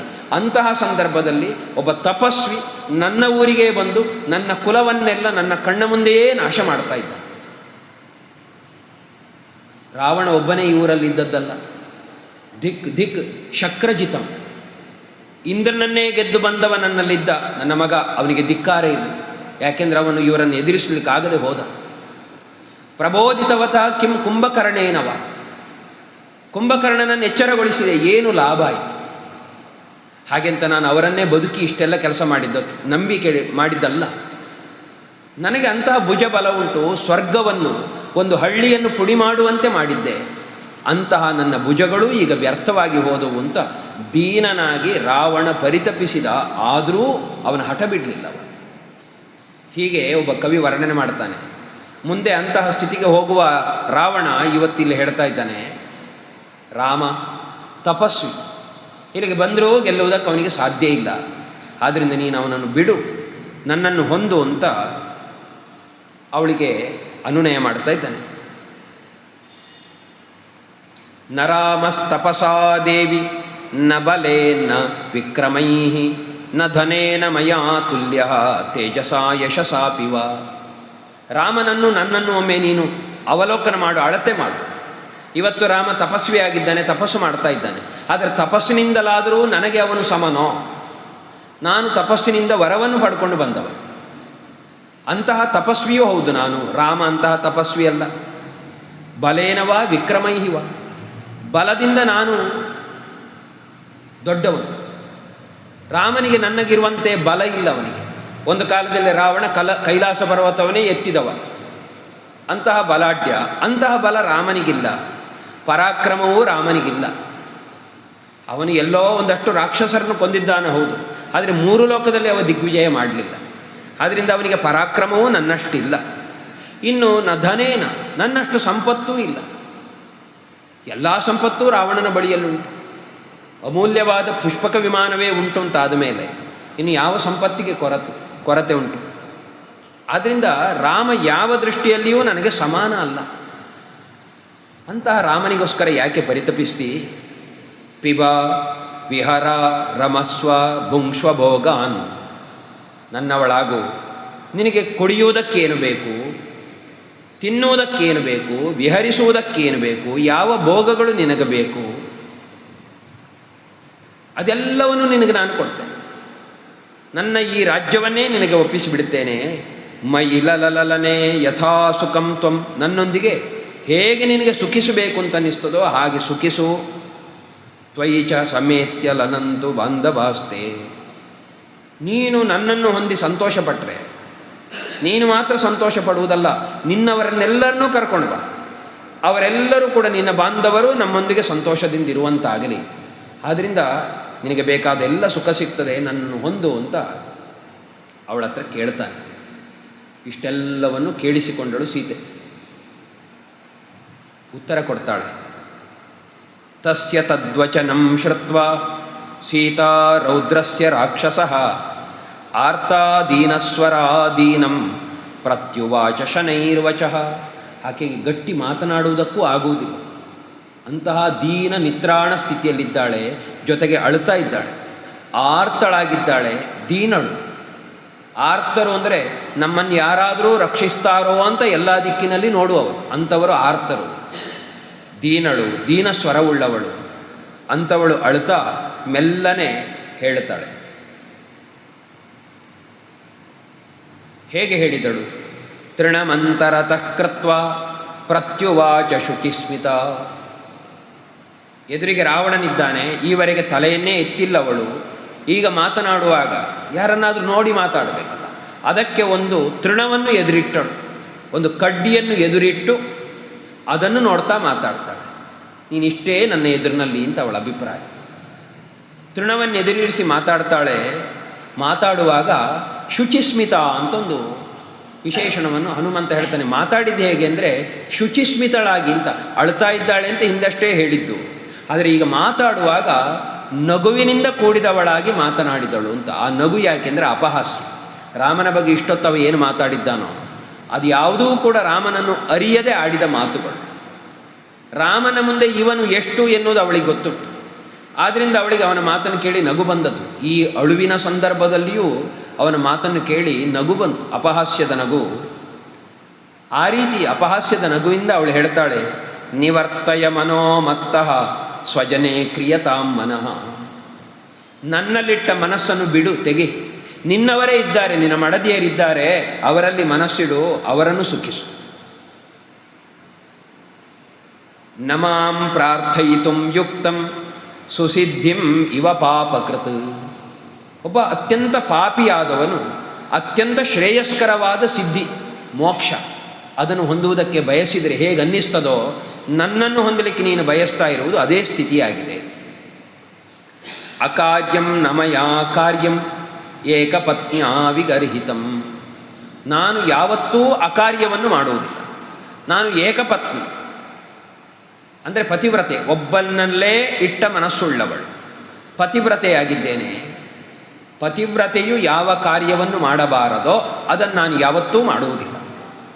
ಪತಿವ್ರತೆ ಪತಿಯ ಬಗ್ಗೆ ಸ್ವಲ್ಪವೂ ಭಕ್ತಿಯನ್ನು ಕಳೆದುಕೊಳ್ಳಬಾರದು. ಅಂಥದ್ರಲ್ಲಿ ಪರಪುರುಷನನ್ನು ಇಚ್ಛಿಸುವುದು ಎನ್ನುವುದು ಅತ್ಯಂತ ಅಕಾರ್ಯ. ಅಂತಹ ಕಾರ್ಯವನ್ನು ನಾನು ಮಾಡುವುದಿಲ್ಲ. ಕುಲಂ ಸಂಪ್ರಾಪ್ತಯ ಪುಣ್ಯಂ ಕುಲೇ ಮಹತಿ ಜಾತಯ. ನಾನೆಂಥವಳು ಅಂದರೆ ಮಹತ್ತರವಾದ ಕುಲವನ್ನು ಹೊಂದಿದವಳು. ಅಯೋಧ್ಯೆ ಎನ್ನುವುದು ಮಹತ್ತರವಾದ ವಂಶ, ಆ ವಂಶಕ್ಕೆ ಬಂದವಳು. ಇನ್ನು ನಾನು ಹುಟ್ಟಿದ್ದು ಅಂತಹ ಉತ್ತಮವಾದ ಕುಲದಲ್ಲಿ. ಇಂತಹ ಕುಲೋತ್ಪನ್ನಳಾಗಿದ್ದೇನೆ, ಪತಿವ್ರತೆಯೂ ಆಗಿದ್ದೇನೆ, ಆ ಕಾರ್ಯವನ್ನು ನಾನು ಯಾವತ್ತೂ ಮಾಡುವುದಿಲ್ಲ. ನಾಹಮೌಪಯಿಕೀ ಭಾರ್ಯ ಪರಭಾರ್ಯ ಸತೀ ತವ. ಪತಿವ್ರತೆಯಾದಂತಹ ನಾನು ಪರಭಾರ್ಯೆಯಾಗುವುದಿಲ್ಲ, ಇನ್ನೊಬ್ಬನಿಗೆ ಮಡದಿಯಾಗುವುದಿಲ್ಲ, ನಿನಗೆ ಸತಿಯೂ ನಾನಾಗುವುದಿಲ್ಲ, ನಾನು ಸತಿಯಾಗಿಯೇ ಇರುವವಳು. ಸಾಧು ಧರ್ಮಂ ಅವೇಕ್ಷ್ಯಸ್ವ ಸಾಧುವ್ರತಂಚ ಚರ. ಇನ್ನು ನೀನು ತಿಳಿಯದವನೇನಲ್ಲ, ನಿನಗೆ ಧರ್ಮ ಗೊತ್ತುಂಟು, ಆದ್ದರಿಂದ ಧರ್ಮ ಯಾವುದು ಎನ್ನುವುದನ್ನು ಆಲೋಚನೆ ಮಾಡು, ಸರಿಯಾಗಿ ಧರ್ಮವನ್ನು ಆಚರಿಸು. ನೀನು ಮಾಡ್ತಾ ಇರುವುದು ಅಧರ್ಮ. ಯಾಕೆಂದರೆ ಯಥಾ ತವ ತಥಾನ್ಯೇಷಾಂ ದಾರಾರಕ್ಷ್ಯ ನಿಶಾಚರ ಆತ್ಮಾನಂ ಉಪಮಾಂ ಕೃತ್ವ ಸ್ವೇಷು ದಾರೇಷು ರಮ್ಯತಾಂ. ಈಗ ನೀನು ರಾಕ್ಷಸನೇ ಇರಬಹುದು, ಆದರೆ ನಿನಗೂ ಮಡದಿಯರಿದ್ದಾರೆ.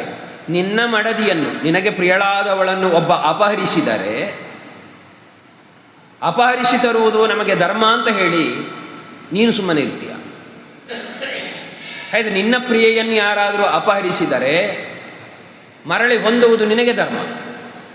ಅಪಹರಿಸಿದ್ದು ತಪ್ಪು ಅಂತ ನೀನು ಆಲೋಚನೆ ಮಾಡುವುದಾದರೆ, ಹಾಗಿದ್ರೆ ನಿನ್ನನ್ನೇ ನೀನು ಆ ಜಾಗದಲ್ಲಿ ಇರಿಸಿಕೊಂಡು ಆಲೋಚನೆ ಮಾಡು, ನೀನು ಮಾಡ್ತಾ ಇರೋದು ಸರಿಯೋ ಇದು. ಹಾಗಾಗಿ ಸ್ವೇಷು ದಾರೇಷು ರಮ್ಯತ, ನಿನ್ನ ಮಡದಿಯರಿದ್ದಾರೆ, ಅವರಲ್ಲಿ ನೀನು ಸಂತೋಷ ಉಂಟು. ಅತುಷ್ಟಂ ಸ್ವೇಷು ದಾರೇಷು ಚಪಲಂ ಚಲಿತೇಂದ್ರಿಯಂ ನಯಂತಿ ನಿಕೃತಿ ಪ್ರಜ್ಞಂ ಪರದಾರಾ ಪರಾಭವಂ. ತನ್ನ ಮಡದಿಯರಲ್ಲಿ ಯಾರು ಸಂತುಷ್ಟನಾಗುವುದಿಲ್ಲವೋ, ತನ್ನ ಮಡದಿಯರಲ್ಲಿ ಯಾರು ತೃಪ್ತಿಯನ್ನು ಕಾಣುವುದಿಲ್ಲವೋ, ತೃಪ್ತಿಗೋಸ್ಕರವಾಗಿ ಚಪಲನಾಗಿ ಪರರ ಪತ್ನಿಯನ್ನು ಯಾರು ಬಯಸ್ತಾನೋ ಅಂಥವನು ಪರಪತ್ನಿಯರಿಂದಾಗಿಯೇ ಪರಾಭವವನ್ನು ಹೊಂದುತ್ತಾನೆ, ನಾಶ ಹೊಂದುತ್ತಾನೆ. ಅವನಿಗೆ ಉಪದೇಶವನ್ನು ಮಾಡ್ತಾ ಇದ್ದಾಳೆ. ಇಹ ಸಂತೋ ನವಾ ಸಂತಿ ಸತೋ ವಾ ನಾನು ವರ್ತಸೆ ತಥಾ ಹಿ ವಿಪರೀತಾತೆ ಬುದ್ಧಿ ಆಚಾರವರ್ಜಿತ. ಅವಳು ಹೇಳ್ತಾಳೆ, ಇಹ ಸಂತೋ ನವಾ ಸಂತಿ ಸತೋವಾ ನಾನು ವರ್ತಸೆ. ನಿಮ್ಮ ಊರಿನಲ್ಲಿ ಸಜ್ಜನರು ಅಂತ ಯಾರೂ ಇಲ್ಲವೇ? ಅಥವಾ ಇದ್ದವರ ಮಾತನ್ನು ನೀನು ಕೇಳುವುದಿಲ್ಲವೇ? ಯಾವುದೋ ಒಂದಾಗಿರಬೇಕು. ಯಾಕೆಂದರೆ ನಿನಗೆ ಇಂತಹ ವಿಪರೀತವಾದ ಬುದ್ಧಿ ಉಂಟಾಗಿದೆ. ಈಗ ತಿಳಿದವರಿದ್ದರೆ ಉಪದೇಶ ಮಾಡ್ತಾರೆ, ಯಾರೋ ನಿನಗೆ ಉಪದೇಶ ಮಾಡಿಲ್ಲ, ಅಥವಾ ಮಾಡಿದರೂ ನೀನು ಕೇಳಿಲ್ಲ. ಉಪದೇಶ ಮಾಡಿದರೂ ಕೇಳಬೇಕು ಅಂತಿಲ್ವಲ್ಲ, ಏನೋ ಒಂದಾಗಿದೆ. ಇಲ್ಲದಿದ್ದರೆ ನಿನಗಿಂತಹ ಕೆಟ್ಟ ಬುದ್ಧಿ ಬರ್ತಿರಲಿಲ್ಲ. ಅಕೃತಾತ್ಮಾನಮಾಸಾದ್ಯ ರಾಜಾನಮನಯೇ ರಥಂ ಸಮೃದ್ಧಾನಿ ವಿನಶ್ಯಂತಿ ರಾಷ್ಟ್ರಾಣಿ ನಗರಾಣಿ ಚ. ನೀನು ಮಾಡ್ತಾ ಇರುವ ಕೆಲಸ ಇದು ನಿನ್ನೊಬ್ಬನಿಗೇ ಆಪತ್ತನ್ನುಂಟು ಮಾಡುವುದಲ್ಲ. ಕೆಲವೊಮ್ಮೆ ಒಬ್ಬರಿಗೆ ಮಾತ್ರ ಆಪತ್ತಾಗ್ತದೆ, ಇದು ಹಾಗಲ್ಲ. ಅಕೃತಾತ್ಮಾನಂ ಆಸಾಧ್ಯ ರಾಜಾನಂ ಅನಯೇ ರಥಂ. ನೀತಿ ಮಾರ್ಗದಲ್ಲಿ ಹೋಗದಿರುವ, ತನ್ನನ್ನು ತಾನು ನಿಗ್ರಹಿಸಿಕೊಳ್ಳದಿರುವ ರಾಜನಾದರೆ ಆಗ ಸಮೃದ್ಧಾನಿ ವಿನಶ್ಯಂತಿ ರಾಷ್ಟ್ರಾಣಿ ನಗರಾಣಿ ಚ. ರಾಷ್ಟ್ರವಿರಲಿ ನಗರವಿರಲಿ, ಅದು ಎಷ್ಟೇ ಸಮೃದ್ಧವೇ ಆಗಿರಲಿ, ಅದು ನಾಶವನ್ನು ಹೊಂದುತ್ತದೆ. ರಾಷ್ಟ್ರಕ್ಕೆ ಸಮೃದ್ಧಿ ಅಂದರೆ ಕೇವಲ ಸಂಪತ್ತು ಮಾತ್ರ ಅಲ್ಲ, ಪ್ರಜೆಗಳೂ ಸಂಪತ್ತು, ಸೈನ್ಯವೂ ಸಂಪತ್ತು, ಕೋಶವೂ ಸಂಪತ್ತು, ಹೀಗೆ ಎಲ್ಲ ಸಂಪತ್ತೂ ಕೂಡ ಒಬ್ಬ ಕೆಟ್ಟ ರಾಜನಿಂದಾಗಿ ನಷ್ಟವಾಗಿ ಹೋಗ್ತದೆ. ಅಂತಹ ಸ್ಥಿತಿ ನಿಮ್ಮ ಊರಿಗೆ ಬರ್ತಾ ಉಂಟು ಅಂತ ಸೂಚಿಸ್ತಾ ಇದ್ದಾಳೆ. ತಥೇಯಂ ತ್ವಾಂ ಸಮಾಸಾದ್ಯ ಲಂಕಾ ರತ್ನೋಗ ಸಂಕುಲ. ಅಂತಹ ನಿನ್ನನ್ನು ಹೊಂದಿದ ಈ ಲಂಕೆ ಇದು ರತ್ನದ ರಾಶಿಯಿಂದ ಕೂಡಿಕೊಂಡದ್ದು. ಅಪರಾಧಾತ್ ತವ ಏಕಸ್ಯ ನ ಚಿರಾದ್ ವಿನಶಿಷ್ಯತಿ. ನಿನ್ನೊಬ್ಬನ ಅಪರಾಧದಿಂದಾಗಿ ಇಂತಹ ಅಮೂಲ್ಯವಾದ ಲಂಕೆ ಸದ್ಯದಲ್ಲಿಯೇ ನಾಶವನ್ನು ಹೊಂದಲಿಕ್ಕುಂಟು. ಆದ್ದರಿಂದ ಇಂತಹ ಕೆಟ್ಟ ಕೆಲಸ ಮಾಡಬೇಡ. ಸ್ವಕೃತ್ಯೈ ಹನ್ಯಮಾನಸ್ಯ ರಾವಣ ದೀರ್ಘದರ್ಶಿನಃ ಅಭಿನಂದಂತಿ ಭೂತಾನಿ ವಿನಾಶೇ ಪಾಪಕರ್ಮಣಃ. ತಾನೇ ಮಾಡಿದ ಅಪರಾಧದಿಂದಾಗಿ ಮುಂದಿನ ಆಪತ್ತುಗಳನ್ನು ಆಲೋಚನೆ ಮಾಡದೆ ಯಾರು ನಿನ್ನಂತೆ ವರ್ತಿಸ್ತಾರೋ ಅಂತಹ ದುಷ್ಟರು ಅವರು ಮೃತರಾದರೆ ದುಃಖ ಪಡುವವರು ಯಾರೂ ಇರುವುದಿಲ್ಲ. ಭೂತಗಳೂ ಕೂಡ ಸಂತೋಷ ಪಡುತ್ತವೆ, ಜಂತುಗಳು ಸಂತೋಷ ಪಡುತ್ತವೆ. ಇನ್ನು ನಿನ್ನನ್ನು ಆಶ್ರಯಿಸಿದವರು ನೀನು ಮೃತರಾದರೆ ಖಂಡಿತ ದುಃಖಿಸುವುದಿಲ್ಲ. ಅವನಿಂದಾಗಿ ನಮಗಿಂತ ಆಪತ್ತು ಬಂತು, ಅವ ಹೋದದ್ದೇ ಒಳ್ಳೆಯದಾಯಿತು ಅಂತೇಳಿ ಸಂತೋಷ ಪಡ್ತಾರೆ. ಅಂತಹ ಸ್ಥಿತಿಗೆ ನೀನು ಬರಬೇಡ. ಶಕ್ಯ ಲೋಭಯಿತುಂ ನಾಹಂ ಐಶ್ವರ್ಯೇಣ ಧನೇನ ವಾ ಅನನ್ಯ ರಾಘವೇಣಾಹಂ ಭಾಸ್ಕರೇಣ ಪ್ರಭಾಯಥಾ. ನೀನು ಸಂಪತ್ತನ್ನು ತೋರಿಸಿ, ಭೋಗಗಳನ್ನು ತೋರಿಸಿ, ನನ್ನನ್ನು ಲೋಭಗೊಳಿಸಿ ವಶ ಮಾಡುವುದಕ್ಕೆ ಪ್ರಯತ್ನ ಮಾಡಬೇಡ. ಯಾಕೆಂದರೆ ರಾಘವೇಣ ಅಹಂ ಅನನ್ಯ, ನಾನು ರಾಮನನ್ನು ಬಿಟ್ಟೇ ಇಲ್ಲ. ರಾಮನನ್ನು ಬಿಟ್ಟಿದ್ದರೆ ಇನ್ನೊಬ್ಬರನ್ನು ಬಯಸುವುದೋ ಆ ಕಡೆ ನೋಡುವುದೋ ಸಾಧ್ಯ ಆಗ್ತದೆ. ರಾಮನನ್ನು ನಾನು ಬಿಡಲೇ ಇಲ್ಲ. ಭಾಸ್ಕರೇಣ ಪ್ರಭಾಯಥ, ಸೂರ್ಯನೊಂದಿಗೆ ಸೂರ್ಯನ ರಶ್ಮಿಗಳಿರುವಂತೆ, ಸೂರ್ಯನಿಂದ ದೂರದಲ್ಲಿ ಸೂರ್ಯರಶ್ಮಿ ಇರುವಂತೆ ಕಂಡರೂ ಅದು ಸೂರ್ಯನನ್ನು ಬಿಟ್ಟಿಲ್ಲ. ಸೂರ್ಯ ಮರಳಿ ಹೋಗುವಾಗ ತನ್ನ ಕಿರಣಗಳನ್ನೆಲ್ಲ ಮರಳಿ ತಗೊಂಡು ಹೋಗ್ತಾನೆ ಅಂತ ವರ್ಣನೆ ಬರ್ತದೆ. ಸೂರ್ಯನನ್ನು ಬಿಟ್ಟು ಸೂರ್ಯನ ಕಿರಣಗಳಿಲ್ಲ, ದೂರದಲ್ಲಿ ಇರುವಂತೆ ತೋರಬಹುದಷ್ಟೇ. ಹಾಗೆಯೇ ರಾಮ ಎಷ್ಟೇ ದೂರದಲ್ಲಿದ್ದರೂ ರಾಮನನ್ನು ಬಿಟ್ಟು ನಾನಿಲ್ಲ. ಆದ್ದರಿಂದ ನಿನ್ನ ವಶವಾಗುವವಳು ನಾನಲ್ಲ. ವಿದಿತಃ ಸಹಿ ಧರ್ಮಜ್ಞ ಶರಣಾಗತ ವತ್ಸಲಃ ತೇನ ಮೈತ್ರೀ ಭವತು ತೇ ಯದಿ ಜೀವಿತುಮಿಚ್ಛಸಿ. ಯದಿ ಜೀವಿತುಮಿಚ್ಛಸಿ, ಒಂದೊಮ್ಮೆ ನಿನಗೆ ಬದುಕಬೇಕು ಅಂತ ಆಸೆ ಇದ್ದರೆ ಧರ್ಮಜ್ಞನೂ ಶರಣಾಗತ ವತ್ಸಲನೂ ಆದಂತಹ ಆ ರಾಮನೊಂದಿಗೆ ಮೈತ್ರಿ ಮಾಡಿಕೋ. ಮೈತ್ರಿ ಮಾಡುವುದು ಹೇಗೆ? ಮರಳಿ ತನ್ನನ್ನು ಒಪ್ಪಿಸುವುದು, ತಪ್ಪಾಯಿತು ಅಂತ ಕೇಳುವುದು. ಈ ರೀತಿ ಮಾಡಿದರೆ ಮಾತ್ರ ನಿನಗೆ ಬದುಕೋದಕ್ಕೆ ಅವಕಾಶ. ಆದ್ದರಿಂದ ಯದಿ ಜೀವಿತುಮಿಚ್ಛಸಿ, ಬದುಕಬೇಕು ಅಂತ ಆಸೆ ಇದ್ದರೆ ಮೈತ್ರಿಯನ್ನು ಸಂಪಾದನೆ ಮಾಡು. ಪ್ರಸಾದಯಸ್ತ್ವ ತ್ವಂ ಚೈನಂ ಶರಣಾಗತ ವತ್ಸಲಂ, ಅವನನ್ನು ಪ್ರಸನ್ನನಾಗಿ ಮಾಡು. ಹೋಗಿ ಕ್ಷಮೆ ಕೇಳು. ಈಗೇಗೂ ಅವನಿಗೆ ಸಿಟ್ಟುಂಟು, ಅವನ ಆ ಸಿಟ್ಟನ್ನು ಬಿಡಬೇಕು. ಬಿಡ್ತಾನೆ, ಯಾಕೆಂದರೆ ಅವ ಶರಣಾಗತ ವತ್ಸಲ. ಅವನಿಗೆ ಶರಣು ಹೊಂದು ನೀನು ಬದುಕಿ ಉಳೀತಿ. ಏವಂ ಹಿತೇ ಭವೇತ್ ಸ್ವಸ್ತಿ, ಹೀಗೆ ಮಾಡಿದರೆ ನಿನಗೆ ಸ್ವಸ್ತಿ, ಮಂಗಳ ಉಂಟಾಗುತ್ತದೆ. ಅನ್ಯಥಾ ತ್ವಂ ಹಿ ಕುರ್ವಾಣಃ ವಧಂ ಪ್ರಾಪ್ಸ್ಯಸಿ ರಾವಣ, ನೀನು ಅನ್ಯಥಾ ಮಾಡಿದರೆ, ಇದಕ್ಕೆ ವಿಪರೀತವಾಗಿ ವರ್ತಿಸಿದರೆ, ನನ್ನನ್ನು ಮರಳಿಸದೇ ಇದ್ದರೆ ನೀನು ಅವಶ್ಯವಾಗಿ ರಾಮನಿಂದ ಕೊಲ್ಲಲ್ಪಡ್ತಿ. ವಧಂ ಪ್ರಾಪ್ಸ್ಯಸಿ. ವರ್ಜಯೇದ್ ವಜ್ರಮುತ್ಸೃಷ್ಟಂ ವರ್ಜಯೇತ್ ಅಂತಕಶ್ಚಿರಂ ತ್ವದ್ವಿಧಂ ನತು ಸಂಕ್ರುದ್ಧೋ ಲೋಕನಾಥಸ್ಸ ರಾಘವಃ. ಒಂದೊಮ್ಮೆ ವಜ್ರಾಯುಧ ಮೇಲೆ ಬೀಳುವಂಥದ್ದನ್ನೂ ತಪ್ಪಿಸಿಕೊಳ್ಳಬಹುದು. ವಜ್ರಾಯುಧದ ಪೆಟ್ಟಿನಿಂದ ಬದುಕಿ ಉಳಿಯುವುದು, ಅಥವಾ ಅಂತಕನಿಂದ, ಯಮನಿಂದಲೂ ಏನಾದರೂ ಮಾಡಿ ಬದುಕಿ ಉಳಿಯಬಹುದು. ಆದರೆ ಸಂಕ್ರುದ್ಧನಾದ ರಾಮನಿಂದ ಬದುಕಿ ಉಳಿಯುವುದಕ್ಕೆ ಸಾಧ್ಯ ಇಲ್ಲ. ಅವನೆಂಥವನು? ಲೋಕನಾಥ. ಈವರೆಗೆ 3 ಲೋಕದಲ್ಲಿ ಇದ್ದದ್ದೆಲ್ಲವೂ ತನಗೆ ಸಿಕ್ಕಿದೆ ಇತ್ಯಾದಿ ಎಲ್ಲ ಅವ ಹೇಳಿಕೊಂಡಿದ್ದಾನೆ. ಅದಕ್ಕೆ ಪ್ರತಿಯಾಗಿ ಇವಳೆ ಹೇಳ್ತಾಳೆ, ಅವ ಲೋಕನಾಥ. ನೀನು ಲೋಕದ ಸಂಪತ್ತನ್ನು ಅಪಹರಿಸಿ ತಂದಿರ್ಬೋದು, ಆದರೆ ಇಡೀ ಲೋಕಕ್ಕೆ ನೀನು ಒಡೆಯಲ್ಲ. ಅವನು ಲೋಕದ ನಾಥ. ಅಂಥವನು ಸಂಕ್ರುದ್ಧನಾದರೆ, ಕೋಪಗೊಂಡ್ರೆ ಬದುಕಿ ಉಳಿಯುವುದಕ್ಕೆ ಯಾರಿಗೂ ಸಾಧ್ಯ ಇಲ್ಲ. ಇಹ ಶೀಘ್ರಂ ಸುಪರ್ವಾಣೋ ಜ್ವಲಿತಾಸ್ಯ ಇವೋರಗಾ ಇಶವೋ ನಿಪತಿಷ್ಯಂತಿ ರಾಮ ಲಕ್ಷ್ಮಣ ಲಕ್ಷಣಾ. ಹೆಚ್ಚು ಕಾಲ ಇಲ್ಲ. ರಾಮ ಲಕ್ಷ್ಮಣರಿಂದ ಗುರುತಿಸಲ್ಪಟ್ಟಂತಹ ಈ ಜಾಗೆಗೆ ಸರ್ಪಗಳ ಮೇಲೆ ಗರುಡನು ಹೇಗೆ ಎರಗುತ್ತಾನೋ, ಗರುಡ ಎತ್ತರದಲ್ಲೇ ತನ್ನ ಆಹಾರವನ್ನು ಕಂಡ ಮೇಲೆ ಎರಗಿ ಬರುವುದು ಅಲ್ಲಿಗೆ. ಅದೊಂದೇ ಗರುಡನಿಗೆ ಲಕ್ಷ್ಯ, ಮತ್ತೆ ಅಷ್ಟು ವೇಗ. ಅವನ ಗರುಡದ ಲಕ್ಷ್ಯ ಯಾವತ್ತೂ ತಪ್ಪುವುದಿಲ್ಲ. ಆ ರೀತಿಯಲ್ಲಿ ರಾಮನ ಬಾಣಗಳು ಇಲ್ಲಿಗೆ ಬರ್ತವೆ. ಅದರಿಂದ ರಕ್ಷಿಸಿಕೊಳ್ಳುವುದಕ್ಕೆ ನಿನಗೆ ಸಾಧ್ಯ ಇಲ್ಲ. ಅಪನೇಷ್ಯತಿ ಮಾಂ ಭರ್ತ ತ್ವತ್ತಃ ಶೀಘ್ರಂ ಅರಿಂದಮಃ.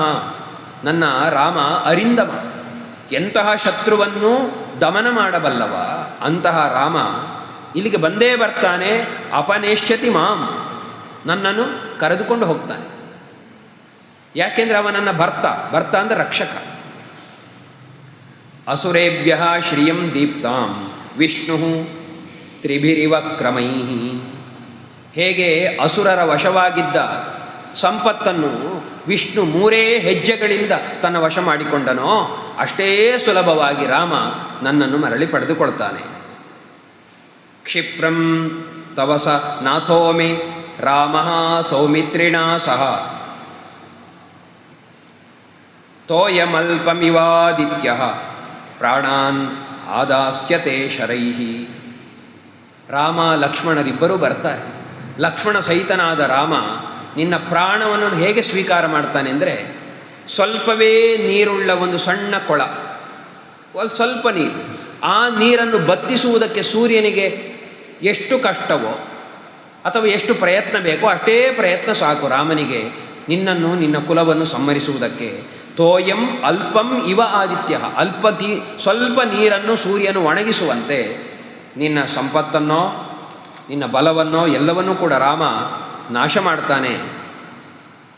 ಆದ್ದರಿಂದ ಗಿರಿಂ ಕುಬೇರಸ್ಯ ಗತೋಥವಾಲಯಂ ಸಭಾಂ ಗತೋ ವಾ ವರುಣಸ್ಯ ರಾಜ್ಞಃ ಅಸಂಶಯಂ ದಾಶರಥೇ ನ ಮೋಕ್ಷಸೆ ಮಹಾದ್ರುಮಃ ಕಾಲಹತೋಷನೇರಿವ. ನೀನು ನಿನ್ನನ್ನು ಉಳಿಸಿಕೊಳ್ಳುವುದಕ್ಕೆ ಯಾವುದೇ ಪರ್ವತವನ್ನು ಆಶ್ರಯಿಸಬಹುದು.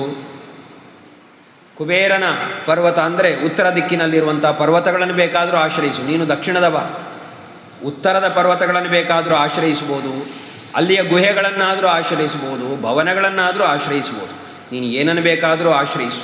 ಅಥವಾ ಸಭಾಂಗತೋವಾ ವರುಣಸ್ಯ ರಾಜ್ಞ, ವರುಣನ ಸಭೆಯನ್ನು ಬೇಕಾದರೂ ಅದು ಪಾತಾಳದಲ್ಲಿರುವುದು, ಅಲ್ಲಿಗೆ ಬೇಕಾದರೂ ನೀನು ಹೋಗ್ಬೋದು. ಆದರೆ ದಾಶರಥೇ ನ ಮೋಕ್ಷಸೆ, ದಾಶರಥಿಯಿಂದ ನಿನಗೆ ಮೋಕ್ಷ ಸಿಗುವುದಿಲ್ಲ. ನೀನು ಎಲ್ಲಿದ್ದರೂ ಅವ ನಿನ್ನನ್ನು ಸಂಹರಿಸ್ತಾನೆ. ಹೇಗೆ ಅಂದರೆ, ಒಂದು ದೊಡ್ಡ ವೃಕ್ಷ ಮಹಾದ್ರುಮಃ ಕಾಲಹತಃ ಅಶನೇಹ ಇವ. ಒಂದು ದೊಡ್ಡ ವೃಕ್ಷ ಏನೋ ದೊಡ್ಡದು, ಗಟ್ಟಿಯಾಗಿ ಭೂಮಿಯಲ್ಲಿ ನಿಂತಿದೆ, ಎಲ್ಲವೂ ಹೌದು. ಆದರೆ ಅದಕ್ಕೆ ಸಿಡಿಲು ಬಡಿದರೆ ಕ್ಷಣ ಮಾತ್ರದಲ್ಲಿ ನಷ್ಟವಾಗಿ ಹೋಗುವಂತೆ ನೀನು ನಷ್ಟವಾಗಿ ಹೋಗ್ತಿ. ಆದ್ದರಿಂದ ನಿನ್ನ ಈ ದುರ್ಬುದ್ಧಿಯನ್ನು ಬಿಡು, ನನ್ನನ್ನು ಮರಳಿ ರಾಮನಿಗೆ ಒಪ್ಪಿಸು ಅಂತ ಸೀತೆ ಅವನಿಗೆ ಉಪದೇಶವೂ ಎಚ್ಚರಿಕೆಯು ಮತ್ತು ತನ್ನ ಮನಸ್ಸಿನಲ್ಲಿ ರಾಮನ ಬಗ್ಗೆ ಇರುವಂತಹ ದೃಢಭಾವ ಇದನ್ನು ಪ್ರತಿಪಾದನೆ ಮಾಡುವಂತಹ ಮಾತುಗಳನ್ನು ಸೀತೆ ಆಡ್ತಾಳೆ. ಇಷ್ಟು ನಿರೂಪಣೆಯಾಗುವಾಗ ಸುಂದರಕಾಂಡದ 21ನೆಯ ಸರ್ಗ ಮುಗೀತದೆ. ಇವತ್ತಿನ ಇಷ್ಟು ಕಥಾಭಾಗವನ್ನು ತಮ್ಮ ಮುಂದಿರಿಸಿ ರಾಮನಿಗೆ, ಹನುಮಂತನಿಗೆ, ವಾಲ್ಮೀಕಿಗೆ, ತಮಗೆಲ್ಲರಿಗೂ ಕೂಡ ನಮನವನ್ನು ಅರ್ಪಿಸಿ ನನ್ನ ಮಾತನ್ನು ಮುಗಿಸ್ತೇನೆ. ಕೃಷ್ಣಾರ್ಪಣಮಸ್ತು.